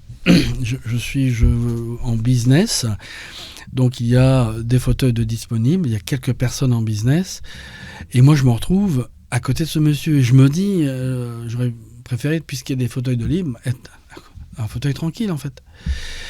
Et non, je suis à côté de ce monsieur, donc je mets mon bagage dans le bagage cabine, dans le coffre cabine. Ce monsieur est en train de lire à côté de moi, un monsieur assez imposant de corpulence, avec une grosse chevalière à l'auriculaire. Je m'installe à côté de lui, il est plongé dans sa lecture, je ne dérange pas. Et au moment du décollage, ou juste après le décollage, l'hôtesse vient avec un plateau, il nous présente des jus d'orange, champagne, verre d'eau, et ce monsieur se tourne pour prendre son verre d'eau, et je vois le col romain. Le col romain. Et là, je me dis, c'est dingue. Je demande à voir un prêtre dans les regards, et j'ai un prêtre à côté de moi, en fait. Et là, je me dis, et là, du coup, oui. Je me dis, Jean-Luc, arrête de douter, finalement. J'avais envie de me mettre des gifles, quoi, hein. J'avais honte, encore une fois, de me dire, mais t'as demandé encore dans les regards avant l'embarquement, et t'es à côté d'un prêtre. Et le signe est assez troublant. Et je me dis, alors on va dire c'est une synchronicité. Oui et non. Parce que il y a des fauteuils de libre, j'aurais pu être à côté, derrière lui, devant lui, à droite. Oui. Je suis juste avec lui, et lui va répondre à mes questions. C'est-à-dire ? Et quand je vois le col romain, tout de suite je l'interpelle. Je lui dis, excusez-moi, vous êtes prêtre ? Et il me dit, je suis le cardinal de Rome, ministre de la Santé du Vatican. Je demande à un prêtre, j'ai un cardinal. C'est pas rien quand même. C'est pas rien. Un cardinal. Et je me dis, c'est pas possible. Je dis, je demande à voir un prêtre. J'ai un cardinal de Rome, ministre de la Santé. Et là, je tombe des nues. Qu'est-ce que vous lui demandez à ce moment-là ? Alors moi, je lui fais part de ma situation, qui est délicate à ce moment-là, où j'étais très très mal. C'est tout à fait personnel. Et il m'écoute, hein, j'ai l'impression d'être en train de me confesser. Il était à côté, il ne me regardait pas, il m'écoutait. Il a commencé à répondre à mes questions. Du coup, il a amené de loin mon moulin une autre façon de voir ma situation. Ça m'a soulagé, puisqu'il a apporté des réponses à mes questions, desquelles réponses j'ai pu les communiquer à mon épouse quand je suis arrivé au Cameroun, l'appeler en disant voilà, on peut voir la chose différemment. Et cet homme m'a vraiment bluffé. Donc je me suis dit, le Seigneur fait bien les choses, parce que quand l'hôtesse me donne ma place, l'ordinateur lui donne une place pour qu'elle me le remette. Mais l'ordinateur lui donne une place à côté d'un cardinal. Elle aurait pu très bien me mettre à l'autre bout, à côté de quelqu'un d'autre même. Non, à côté d'un cardinal. Dans les regards, je demandais à un prêtre. Et ce même cardinal, non seulement je l'ai à l'aller, 4 jours après, je prends l'avion retour. Donc normalement, pour moi, c'était une histoire extraordinaire que j'avais vécue à l'aller. Je rentre, on me donne le billet, je me retrouve à côté du cardinal. Même au retour. Même lui a dû être surpris. Même lui, surpris. Même lui, il me dit, c'est extraordinaire avec son accent italien. Extraordinaire, mais je dis, c'est extraordinaire. Et je lui dis à ce moment-là, j'ai demandé, avant de venir ici, de rencontrer un prêtre. Et c'est là qu'on me dit, mais Dieu est généreux. Mais oui, il est généreux, parce que j'en demandais pas tant. Je l'ai à l'aller, je l'ai au retour à côté de moi. Et au-delà de ça, il m'invite à une ordination qu'il fera quelques semaines plus tard à Rome. Et mon épouse et moi sommes invités dans le carré VIP de l'église à Rome. Je ne demandais pas tant non plus. Et en tout cas, toutes les réponses, il me les a servies sur un plateau. Toutes les questions qui m'angoissaient, c'était définitivement résolu. Et remercier la cerise sur le gâteau de me retrouver à Rome dans une église avec lui comme récipiendaire, quoi. C'est un truc de fou. Donc, synchronicité, je veux bien, mais répéter avec des réponses aux questions... Il y a une intention derrière. Il y a vraiment quelque chose. À ce moment-là, vous vous sentez soutenu, en sécurité? Complètement. Solide. Quand j'amenais mon manuscrit, quand j'ai écrit mon livre aujourd'hui, j'ai mis plus de 20 ans à me dire est-ce que j'écris pas, parce qu'on vit quand même dans un monde, dans des sociétés où le paraître... Vous aviez peur du jugement? Voilà, peur du jugement, d'être étiqueté. Personne n'en parle de ça. Et j'ai jamais voulu écrire, même si mon épouse me dit « mais qu'est-ce que tu as vécu en témoignage, ça serait intéressant de l'écrire ». Et à chaque fois, je disais non, de peur d'être ridicule. Et c'est quand, en juillet 2023, je suis sur l'île de Rodrigue, où... l'île de Rodrigue, c'est une province de l'île Maurice, à 1 heure de vol de l'île Maurice, mais ça appartient à l'île Maurice, où là je raconte quelques témoignages de ce que j'ai vécu sur le plan de la foi. Je parle bien de la foi, hein. Je ne parle pas de religion, hein. Parce que pour moi, la religion divise alors que la foi unit, hein. La religion, c'est très souvent, pour moi, c'est une petite parenthèse que je fais, mais elle est importante parce que dans le livre, je ne parle à aucun moment de religion, parce que pour moi, la religion divise les hommes, alors que la foi les unit. La religion est faite par des hommes pour des hommes, et elle est souvent dépendante de zones géographiques, alors que la foi, c'est universel. Et dans mon livre, je ne parle que de foi, pas de religion. Mon principe est de dire qu'il y a autant de religions sur Terre que de branches sur un arbre. Mais toutes les branches ont le même tronc. C'est ce tronc-là qui m'intéresse. Donc dans mon livre, je ne parle que de foi, pas de religion.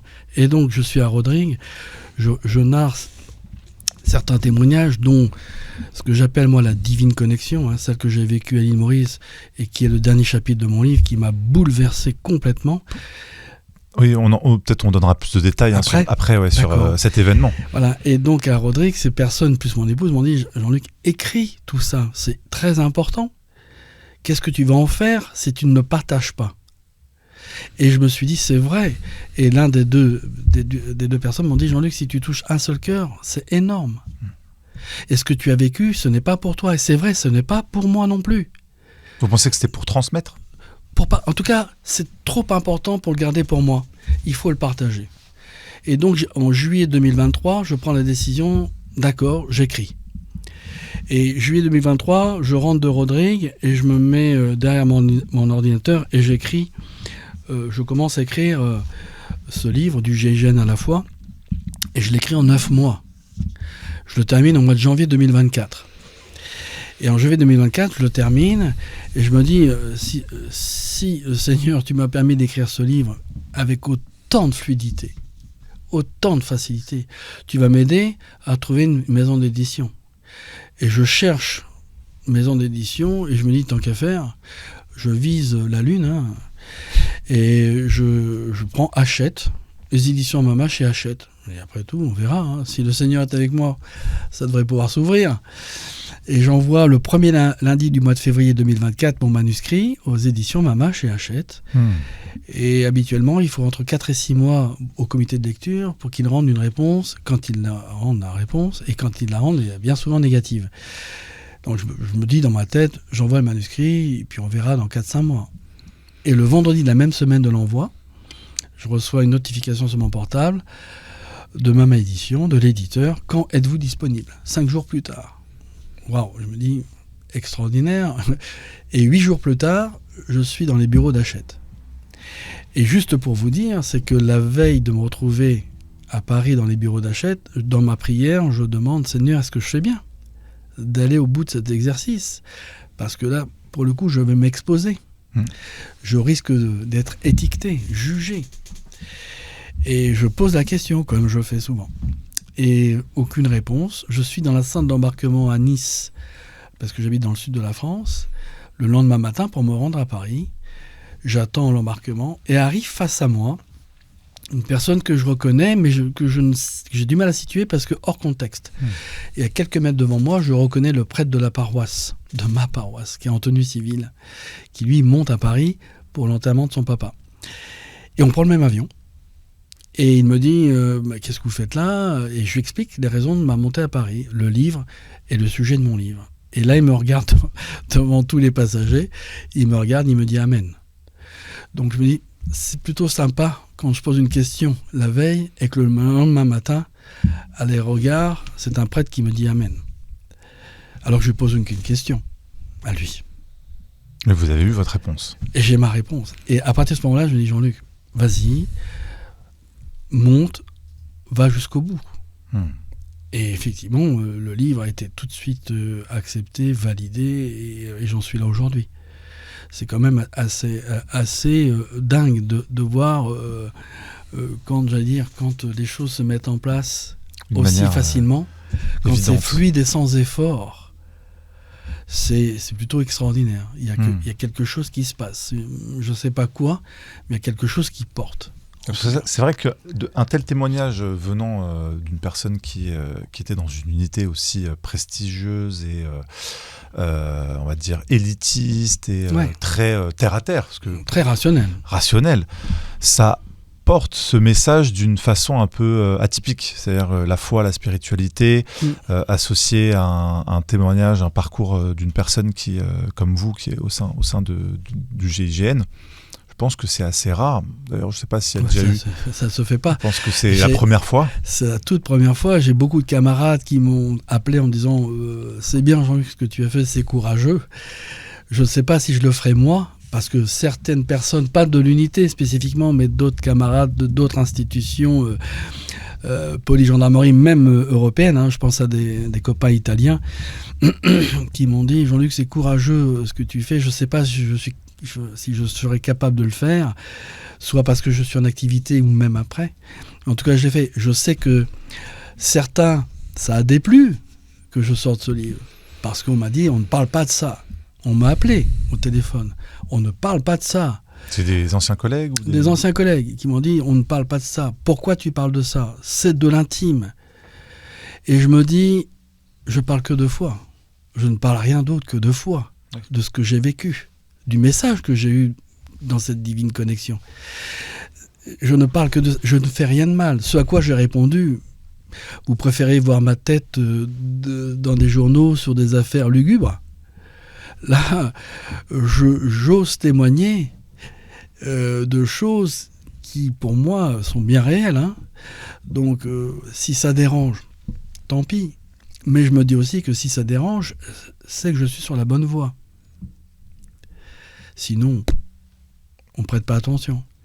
Et je sais que certains, ça a dérangé. Donc, mais c'est pas grave, parce que ce que je dis, c'est mon témoignage, ça n'engage que moi. Voilà. On voit à quel point, effectivement, ces sujets-là sont tabous. En fait, oui, encore pour beaucoup. Tout à fait. Je le vois. J'ai des plateaux télé qui, au dernier moment, se sont dit non, c'est pas le moment. Je trouve ça incroyable. On peut parler de tout, dans l'absolu. Mais je suis assez étonné, d'autant qu'encore une fois, je ne parle pas de religion. Je ne parle que de foi et d'un témoignage. Donc, il n'y a rien de particulier. On sent tout le poids de cette transformation qui vous a accompagné durant votre parcours. D'ailleurs, je voulais vous demander, est-ce que ça vous arrivait de prier avant des missions dans votre travail, des missions compliquées? Non, justement non. C'est pas moi je ne suis pas allé chercher la foi. C'est elle qui est venue. Moi, j'ai rien demandé à la base. J'ai pas demandé à entendre des vocalises. J'ai pas demandé à voir des signes. À rien. À chaque fois, c'est une surprise, une belle surprise, des choses où on se pose des questions, à savoir est-ce que j'ai rêvé, j'ai pas rêvé, est-ce que j'ai bien vu, tout le temps. Mais à un moment donné, quand ces faits se répètent, il y a forcément quelque chose, quoi. Donc c'est à la fin, ça n'a pas modifié votre commandement, votre travail au sein du groupe du GIGN? Non, parce qu'au groupe, en plus, on nous enseigne la préservation de la vie. Au contraire, ça colle tout à fait. Au groupe, on nous enseigne le respect de la vie. Et donc, ça n'a jamais perturbé. Et moi, j'ai découvert ça en cours de carrière. En début de carrière, non, jamais ça m'aurait effleuré l'esprit. En cours de carrière, j'ai ces beaux qualités, j'ai différents faits que j'explique dans le livre, où à un moment donné, je suis obligé de me poser des questions, savoir d'où ça vient. Je peux pas me dire, oui, j'ai vécu un truc, on passe à autre chose. Quand c'est répété, à un moment donné, faut se poser des questions sur soi-même. Vous voyez, c'est un peu comme la personne qui se fait klaxonner une fois le matin dans Paris et se fait klaxonner 10 fois dans la journée. Au bout d'un moment, il faut qu'il se pose lui-même la question, pourquoi on me klaxonne autant ? Ouais. C'est un peu pareil. C'est des alertes un peu pour vous. C'est des choses. Donc à un moment donné, comme je trouve pas de réponse, je vais voir des personnes qui potentiellement peuvent m'apporter une réponse. Et puis quand on commence à m'ouvrir des portes en disant tiens, tu devrais réfléchir là-dessus, ou tu devrais peut-être prier, ou tu devrais demander, voir un peu comment ça réagit. Et puis on voit qu'il y a de la réactivité. Donc on se dit bon, il y a peut-être quelque chose là finalement. Donc finalement, ce qu'on aurait pu croire à nous simples citoyens, c'est qu'on serait amené à prier quand on est confronté à du danger, dans des métiers un peu à risque comme le vôtre. On serait amené à prier pour demander la grâce divine, la protection, etc. Non, c'est après tout ce qui vous est arrivé, après tous ces épisodes qui vous ont fait un petit peu réfléchir, maturer, façonner. Sur ce dernier événement que vous parliez tout à l'heure, donc à l'île Maurice, où vous êtes confronté à une dernière, on va dire, épiphanie comme ça, dans un temple hindou. Hindou en plus, un truc qui n'a rien à voir. Où vous ressentez une connexion au divin. C'est plus qu'un ressenti, parce que j'ai mon épouse qui soigne bénévolement des enfants à l'île Maurice. Et donc, pendant qu'elle va dans ses familles mauriciennes, moi je reste à l'hôtel. Elle les soigne comment ? Elle les soigne, elle fait de l'énergétique, elle apporte des soins, parfois aussi des aides financières, de temps en temps. Ça peut aider à refaire un toit, des choses comme ça. Donc elle était déjà dans le domaine un petit peu alternatif du soin et de la santé.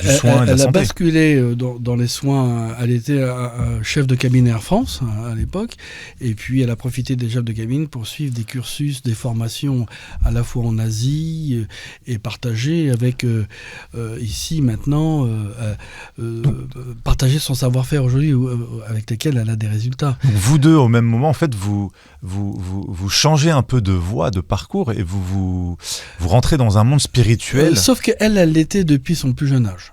D'accord. Voilà, elle est réunionnaise, une croyance bien établie, des familles, parents qui vont à l'église le dimanche, alors que moi c'était pas ça du tout. On était vraiment sur des chemins complètement... Mais vous étiez ouvert d'esprit déjà alors. Voilà, moi j'étais ouvert d'esprit. En tout cas, je suis très curieux. Donc par essence, quand quelque chose arrive ou je suis témoin de quelque chose, j'essaie de comprendre. Je peux pas avaler quelque chose sans comprendre. J'ai toujours pourquoi. Toujours questionner. J'ai besoin de comprendre.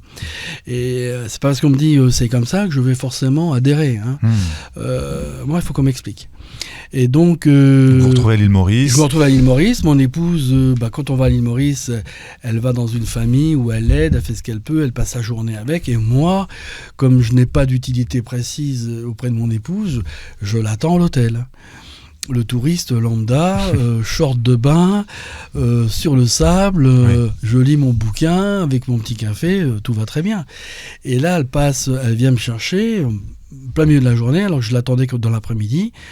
Elle me dit, voilà Jean-Luc, je viens parce que la famille, pour me remercier de ce que je fais pour eux, nous invite à assister à l'arrivée du défilé du Kavadi. Kavadi, c'est une fête...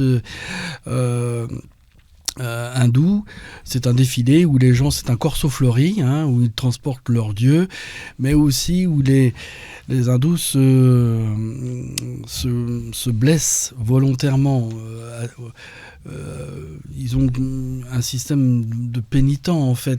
C'est comme un rituel de souffrance. Et j'avais déjà vu des reportages à la télé, mais là le voir concrètement, il marche sur le feu, sur des cendres incandescentes, c'est très particulier. Elle vient à la plage me voir, elle me dit cette famille m'invite parce que le défilé arrive au final chez eux sur leur terrain, sur lequel est érigé un temple hindou. Bon, je lui dis, écoute, moi je suis en maillot, je lui dis, j'ai le temps de me changer. Elle me dit, non, pas du tout, il y a le taxi qui nous attend. Bon, ok. Je lui dis, j'y vais comme ça, alors, short de bain et tongs. Elle me dit, viens, on verra sur place. Bon, et donc j'arrive dans cette famille hindoue, il y a un prêtre, sa compagne, son fils. J'arrive en tenue de touriste. Et le prêtre, Aya, vient nous voir en disant le défilé aura 30 minutes de retard. Bon, 30 minutes de retard, de toute façon je suis en vacances, moi, il n'y a pas de souci. On attend. J'avais mon appareil photo, j'étais prêt à prendre des photos du défilé. Et la dame, Sarouja, me dit, écoutez, en attendant, est-ce que vous voulez voir notre Dieu ? Il n'y a pas de problème. Toujours sur le principe qu'il y a autant de religions que de branches sur un arbre, mais toutes les branches ont le même tronc, j'y vais. Il n'y a aucun problème, sauf que je lui dis, je ne sais pas la tenue. Je suis encore en short de bain, le t-shirt est en tongs, en fait, et de la protection solaire. Est-ce que je peux rentrer dans votre temple habillé comme ça ? Elle me regarde, elle hausse les épaules, elle me dit, pas de problème, il faut juste se déchausser. Enlever des tongs, c'est pas compliqué. Et donc, elle me dit, suivez-moi, donc avec mon épouse. Et on suit Sarouja. Le temple est à 40 mètres de chez elle, très coloré, des dieux que je ne reconnais pas. Enfin bon, moi, ça ne me parle pas, tout ça. Mais j'y vais pour prendre des photos, en fait. Et donc, je m'enlève les tongs, je monte les quelques marches de ce temple et je rentre dans le temple. Et à ce moment-là où je rentre dans le temple, je suis traversé par un fluide, une onde, quelque chose de vivant. Ça me traverse les cheveux jusqu'aux orteils. Mon corps entier est traversé. Chaque millimètre de mon corps est traversé. Et là, je me mets à pleurer instantanément. Je comprends pas pourquoi je pleure. Et je me dis, mais pourquoi tu pleures ? Et je pleure, et je me pose la question, pourquoi tu pleures ? Et j'entends mon épouse me dire, ça va Jean-Luc ? Je l'entends. Mais je ne peux pas répondre, puisque il y a ce fluide qui me traverse, cette énergie qui me traverse de part en part. La dame à ma gauche me dit « Monsieur, ça va ?» Pareil, je ne peux pas répondre. Et ça me traverse, et je pleure, et je me dis « Pourquoi tu pleures ?» Et tout d'un coup, je sens mes cellules en moi pétiller, un peu comme un verre de champagne. C'est-à-dire, j'entends mes cellules dans mes cheveux. Je réalise que j'ai des milliards de cellules. J'entends mes cellules dans mes cheveux, dans mes orteils. J'entends toutes mes cellules. Et là, je me dis, waouh, qu'est-ce que c'est que ce truc, quoi ? Mes cellules piaillent. Il y a quelque chose qui me traverse, mais des cellules piaillent. Et je suis convaincu qu'elles communiquent entre elles. Parce que ça interréagit. Et quand ça interréagit et que j'entends ces milliards de choses vivantes en moi, je me dis, c'est un univers ce truc. Et ce qui traverse en moi me dit d'une voix neutre, c'est pas une voix de femme, c'est pas une voix d'homme, c'est une voix neutre mais qui est claire en moi. Cette voix me dit 3 phrases en boucle. Elle me dit, je ne te dis pas que je t'aime, je te montre combien je t'aime et je t'aime comme tu es. Et quand elle dit « je te montre combien je t'aime », c'est une démonstration. J'expérimente l'amour vrai, l'amour vivant. Parce que c'est un amour vivant au sens propre du terme. En boucle, cette voix me dit « je ne te dis pas que je t'aime, je te montre combien je t'aime et je t'aime comme tu es ». Et je suis profondément touché, nourri d'amour, mais aussi profondément peiné parce que je me dis « comment on peut m'aimer ?» J'ai pas tout fait bien dans ma vie. J'ai commis des erreurs. J'ai dû blesser des gens. Je suis pas tout blanc. Et cette chose qui me traverse me dit, je te montre combien je t'aime. Et ça, c'est terrible. Parce que c'est une démonstration. J'expérimente l'amour vrai. L'amour vivant. L'amour qui nourrit. Je n'ai plus de besoins primaires. Plus soif, plus faim. Ça me nourrit concrètement. Concrètement, ça me nourrit. Et ça me répète en boucle, je t'aime comme tu es. Comment on peut m'aimer comme je suis ? Et mon épouse, j'entends qu'il me dit, ça va Jean-Luc, je peux pas répondre, je suis, pour une fois, pris en otage moi-même et par d'un amour. Et comme si cet amour me disait, tu vas écouter ce que j'ai à te dire. Après, je te libère. Mais tu vas voir ce que c'est que l'amour. Et l'amour que j'ai vécu, n'existe pas ici. Ici, je le dis à mon épouse, je lui dis l'amour que j'ai vécu, excuse-moi, mais ça n'a rien à voir avec l'amour qu'on peut avoir pour sa femme, sa compagne, même ses enfants. Oui. C'est un amour d'une bienveillance. Il nous aime jusque dans le noyau de nos cellules. mais d'une intensité aussi forte que pour tout le reste, si bien que les noyaux sont aimés, chaque organe est aimé, chaque parcelle de votre corps est aimée. On ne vous aime pas dans votre globalité, on vous aime dans le plus petit, on vous aime dans le détail de ce que vous êtes. C'est ça c'est immensément grand. Même le mot magnifique, extraordinaire, est petit par rapport à ce qu'on ressent.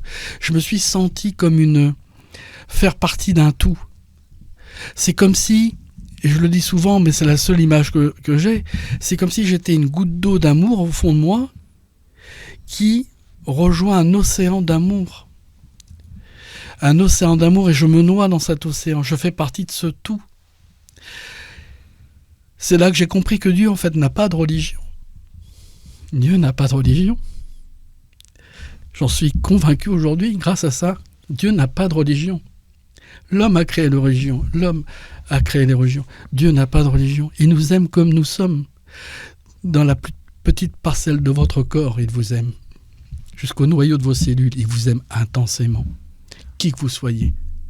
Et ça, c'est terrible. Parce que son amour est tellement grand qu'on n'est pas à la hauteur de ça. Je ne me suis pas senti à la hauteur. C'est terrible. Parce que quand on sent beaucoup d'émotions et oui, on voit que l'expérience que vous avez vécue, vous l'avez sentie dans le plus profond de votre chair. Jusqu'au noyau de mes cellules. Chaque cellule savait qu'elle était aimée. D'ailleurs, elles étaient en joie en moi. Elles piaillaient. Je ne comprenais pas ce que ça piaillait et ça se connectait, ça se pluguait sur cette énergie qui me traversait. Et elles disaient tout de moi. Je ne pouvais rien cacher. Et c'est pour ça quand il dit « je t'aime comme tu es », mais il me connaissait mieux que moi. Il me connaissait mieux que moi. Cette énergie me connaissait mieux que moi. Et cette énergie, j'ai compris que c'était une intelligence suprême en fait. C'est une conscience. En fait, c'est pas quelqu'un de physique. C'est une conscience. Faite uniquement d'amour. Mais d'un amour, mais qui nous dépasse. Ça nous dépasse. Ça nous aime jusqu'au plus profond de vous-même, avec une intensité aussi forte que pour vous aimer à vous dans votre globalité. C'est immensément grand. Et c'est une conscience avec une capacité de communication, une intelligence suprême. Cette intelligence sait qui vous êtes en fait. Elle sait qui vous êtes. Et c'est comme si elle vous disait « regarde d'où tu viens et regarde où tu iras ». Et je savais à cet instant précis que cette ouverture qui m'a été donnée de vivre, en fait, c'est pas pour Jean-Luc. C'est pas ça du tout. C'est tellement fort, tellement grand. C'est pour le dire. C'est pour le dire. C'est pour ça que votre mission maintenant, après toutes ces missions qui ont été tellement violentes, vous avez pu voir, maintenant c'est de transmettre ce message C'est de dire qu'il y a autre chose qui existe. Vraiment, mais d'immensément grand. Et quand je dis immensément grand, le mot est faible encore. Ça nous dépasse. On pourrait comparer ça au réseau Internet, mais le réseau Internet fait que d'amour, en fait. On baigne dedans. C'est vrai qu'on a du mal à l'imaginer dans ce monde aujourd'hui très matérialiste. On baigne dedans. Et on vient du même endroit, tous. On vient tous de cette source, de cet océan. Nous sommes tous une goutte de cet océan. Qui que nous soyons, que ça soit vous, qui que nous soyons, quelle que soit notre couleur, quelle que soit notre confession, on vient du même endroit. Et ça, ça c'est clair pour moi. C'est aussi limpide que de l'eau de roche. Parce que je l'ai non seulement entendu, mais je l'ai vécu et perçu. Ce fameux tronc, on vient tous du même endroit, du même berceau. Et on est là pour expérimenter.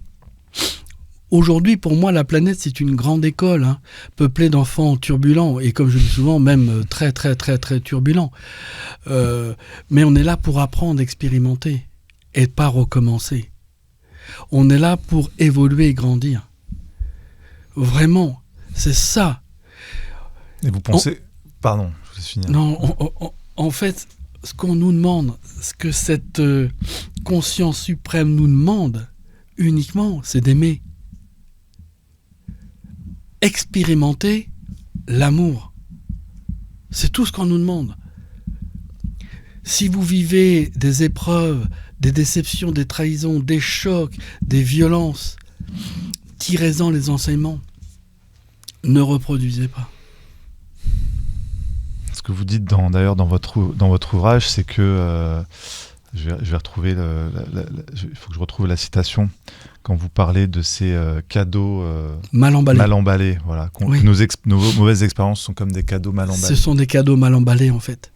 Même si on le vit mal, même si ce sont des souffrances, on peut ne pas le comprendre, hein.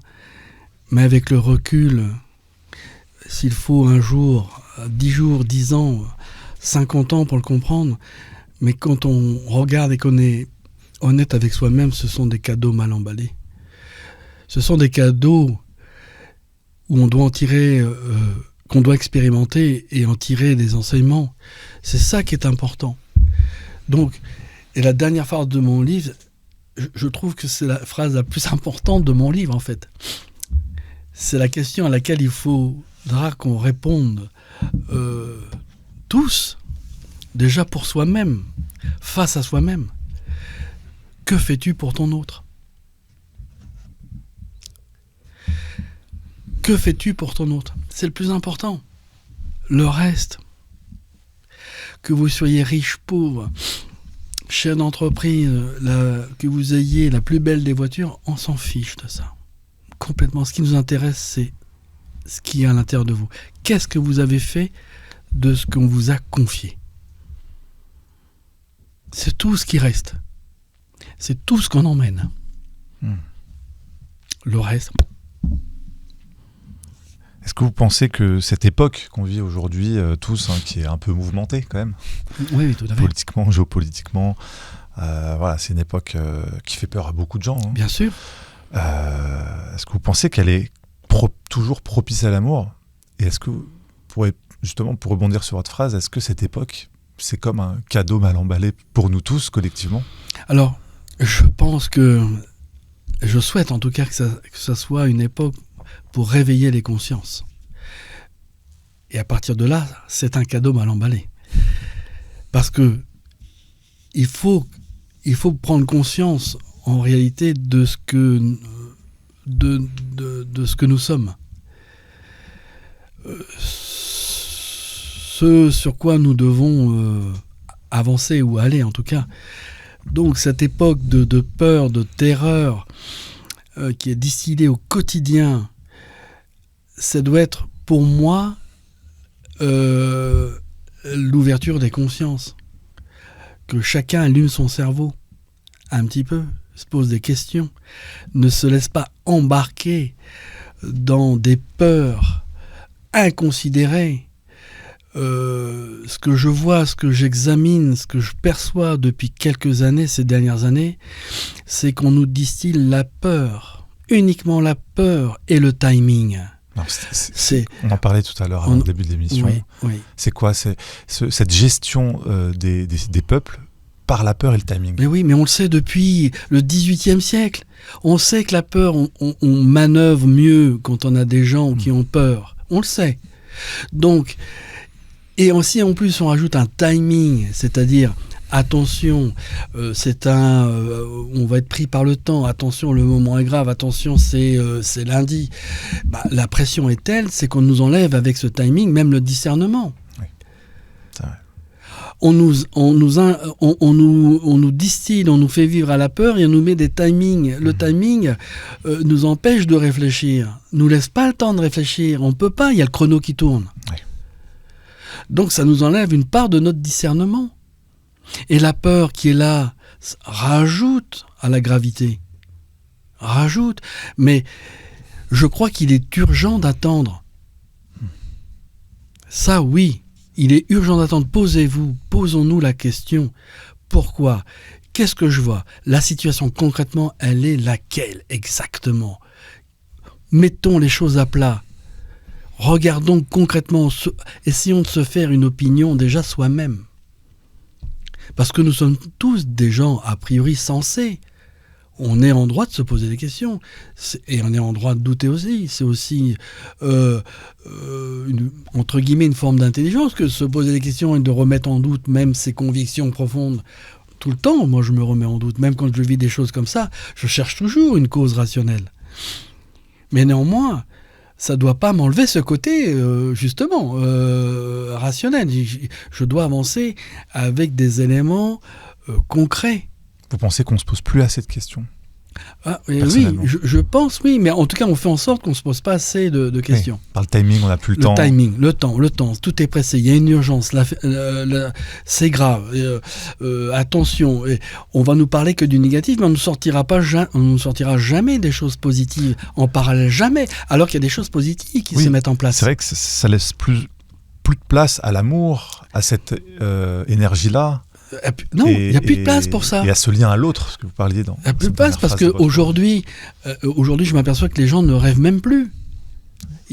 Ils ne rêvent plus, n'ont plus d'espoir. La seule chose, c'est aujourd'hui, c'est comment on va faire pour s'en sortir. On est en survie. On est en survie. Et ça, c'est pas bon parce que c'est très réducteur. C'est contre-productif. On a des gens... on se retrouve avec des gens qui suivent parce qu'il faut suivre. On ne sait même pas pourquoi foncièrement il faut suivre vraiment. Mais on le fait parce que la majorité le fait. Mais attendons, posons-nous, réfléchissons. Où on va et pourquoi on y va? Concrètement, si on doit y aller, on y va. Mais voyons, on n'a pas tous les éléments. On n'a jamais d'ailleurs tous les éléments quand on réfléchit. On nous donne qu'une part des éléments. C'est d'ailleurs une réalité que vous avez tellement dû vivre dans votre travail. Vous n'avez pas tous les éléments, mais il faut intervenir, il faut agir. Voilà, il faut agir. On travaille en zone d'inconfort. Et quand on sort, quand on est en zone d'inconfort, on s'aperçoit qu'il y a des opportunités, une autre façon de voir les choses, une autre approche, une autre compréhension. Et on se dit, là, finalement, il n'y a pas besoin de s'affoler. Mais comme on a un imaginaire extrêmement fort et que la peur joue un rôle extrêmement réducteur chez l'humain, c'est clair. Et encore une fois, si on rajoute le chrono là-dessus, on n'a pas le temps de réfléchir. Pas le temps, il faut y aller. Oui, non, mais à un moment donné, c'est comme je dis, si on devait, nous, dans les interventions, foncer sans réfléchir, on aurait beaucoup plus de dégâts. Parmi les innocents ou dans nos rangs. C'est l'impression que vous avez aujourd'hui, c'est que les gens, les citoyens, les populations foncent sans réfléchir parce qu'on leur dit de foncer sans réfléchir. Voilà, il n'y a pas... c'est ma perception, j'ai l'impression qu'il y a un manque de discernement parfois. Un manque de discernement. Et c'est ça, moi ça m'inquiète, ça. Ça m'inquiète plus que le reste d'ailleurs. Mais comment c'est possible? Pour essayer déjà, avant de s'affoler, d'essayer de comprendre déjà où on va. Expliquez-nous concrètement. Et voir toujours les deux côtés, à charge et à décharge, pour qu'on ait la meilleure opinion possible. Mais on n'a jamais, très rarement, les deux facettes. C'est souvent à charge. Donc on n'a pas d'éléments de comparaison pour se faire sa propre opinion. Alors j'ai deux petites dernières questions avant de finir, parce qu'on a dépassé, je sais que vous êtes pressé. Je vous en prie. Et c'est vrai que j'aurais encore beaucoup à vous demander, parce que vos témoignages sont très riches et passionnants. Et si vous pouviez vous adresser au jeune Jean-Luc que vous étiez au moment où vous entriez dans le GIGN, avant toutes ces expériences spirituelles, qu'est-ce que vous lui diriez aujourd'hui?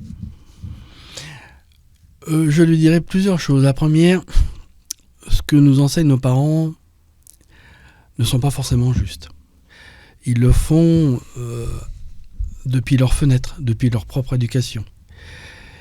Et on découvre, je dirais au jeune Jean-Luc, attends, parce que les choses ont changé depuis tes parents.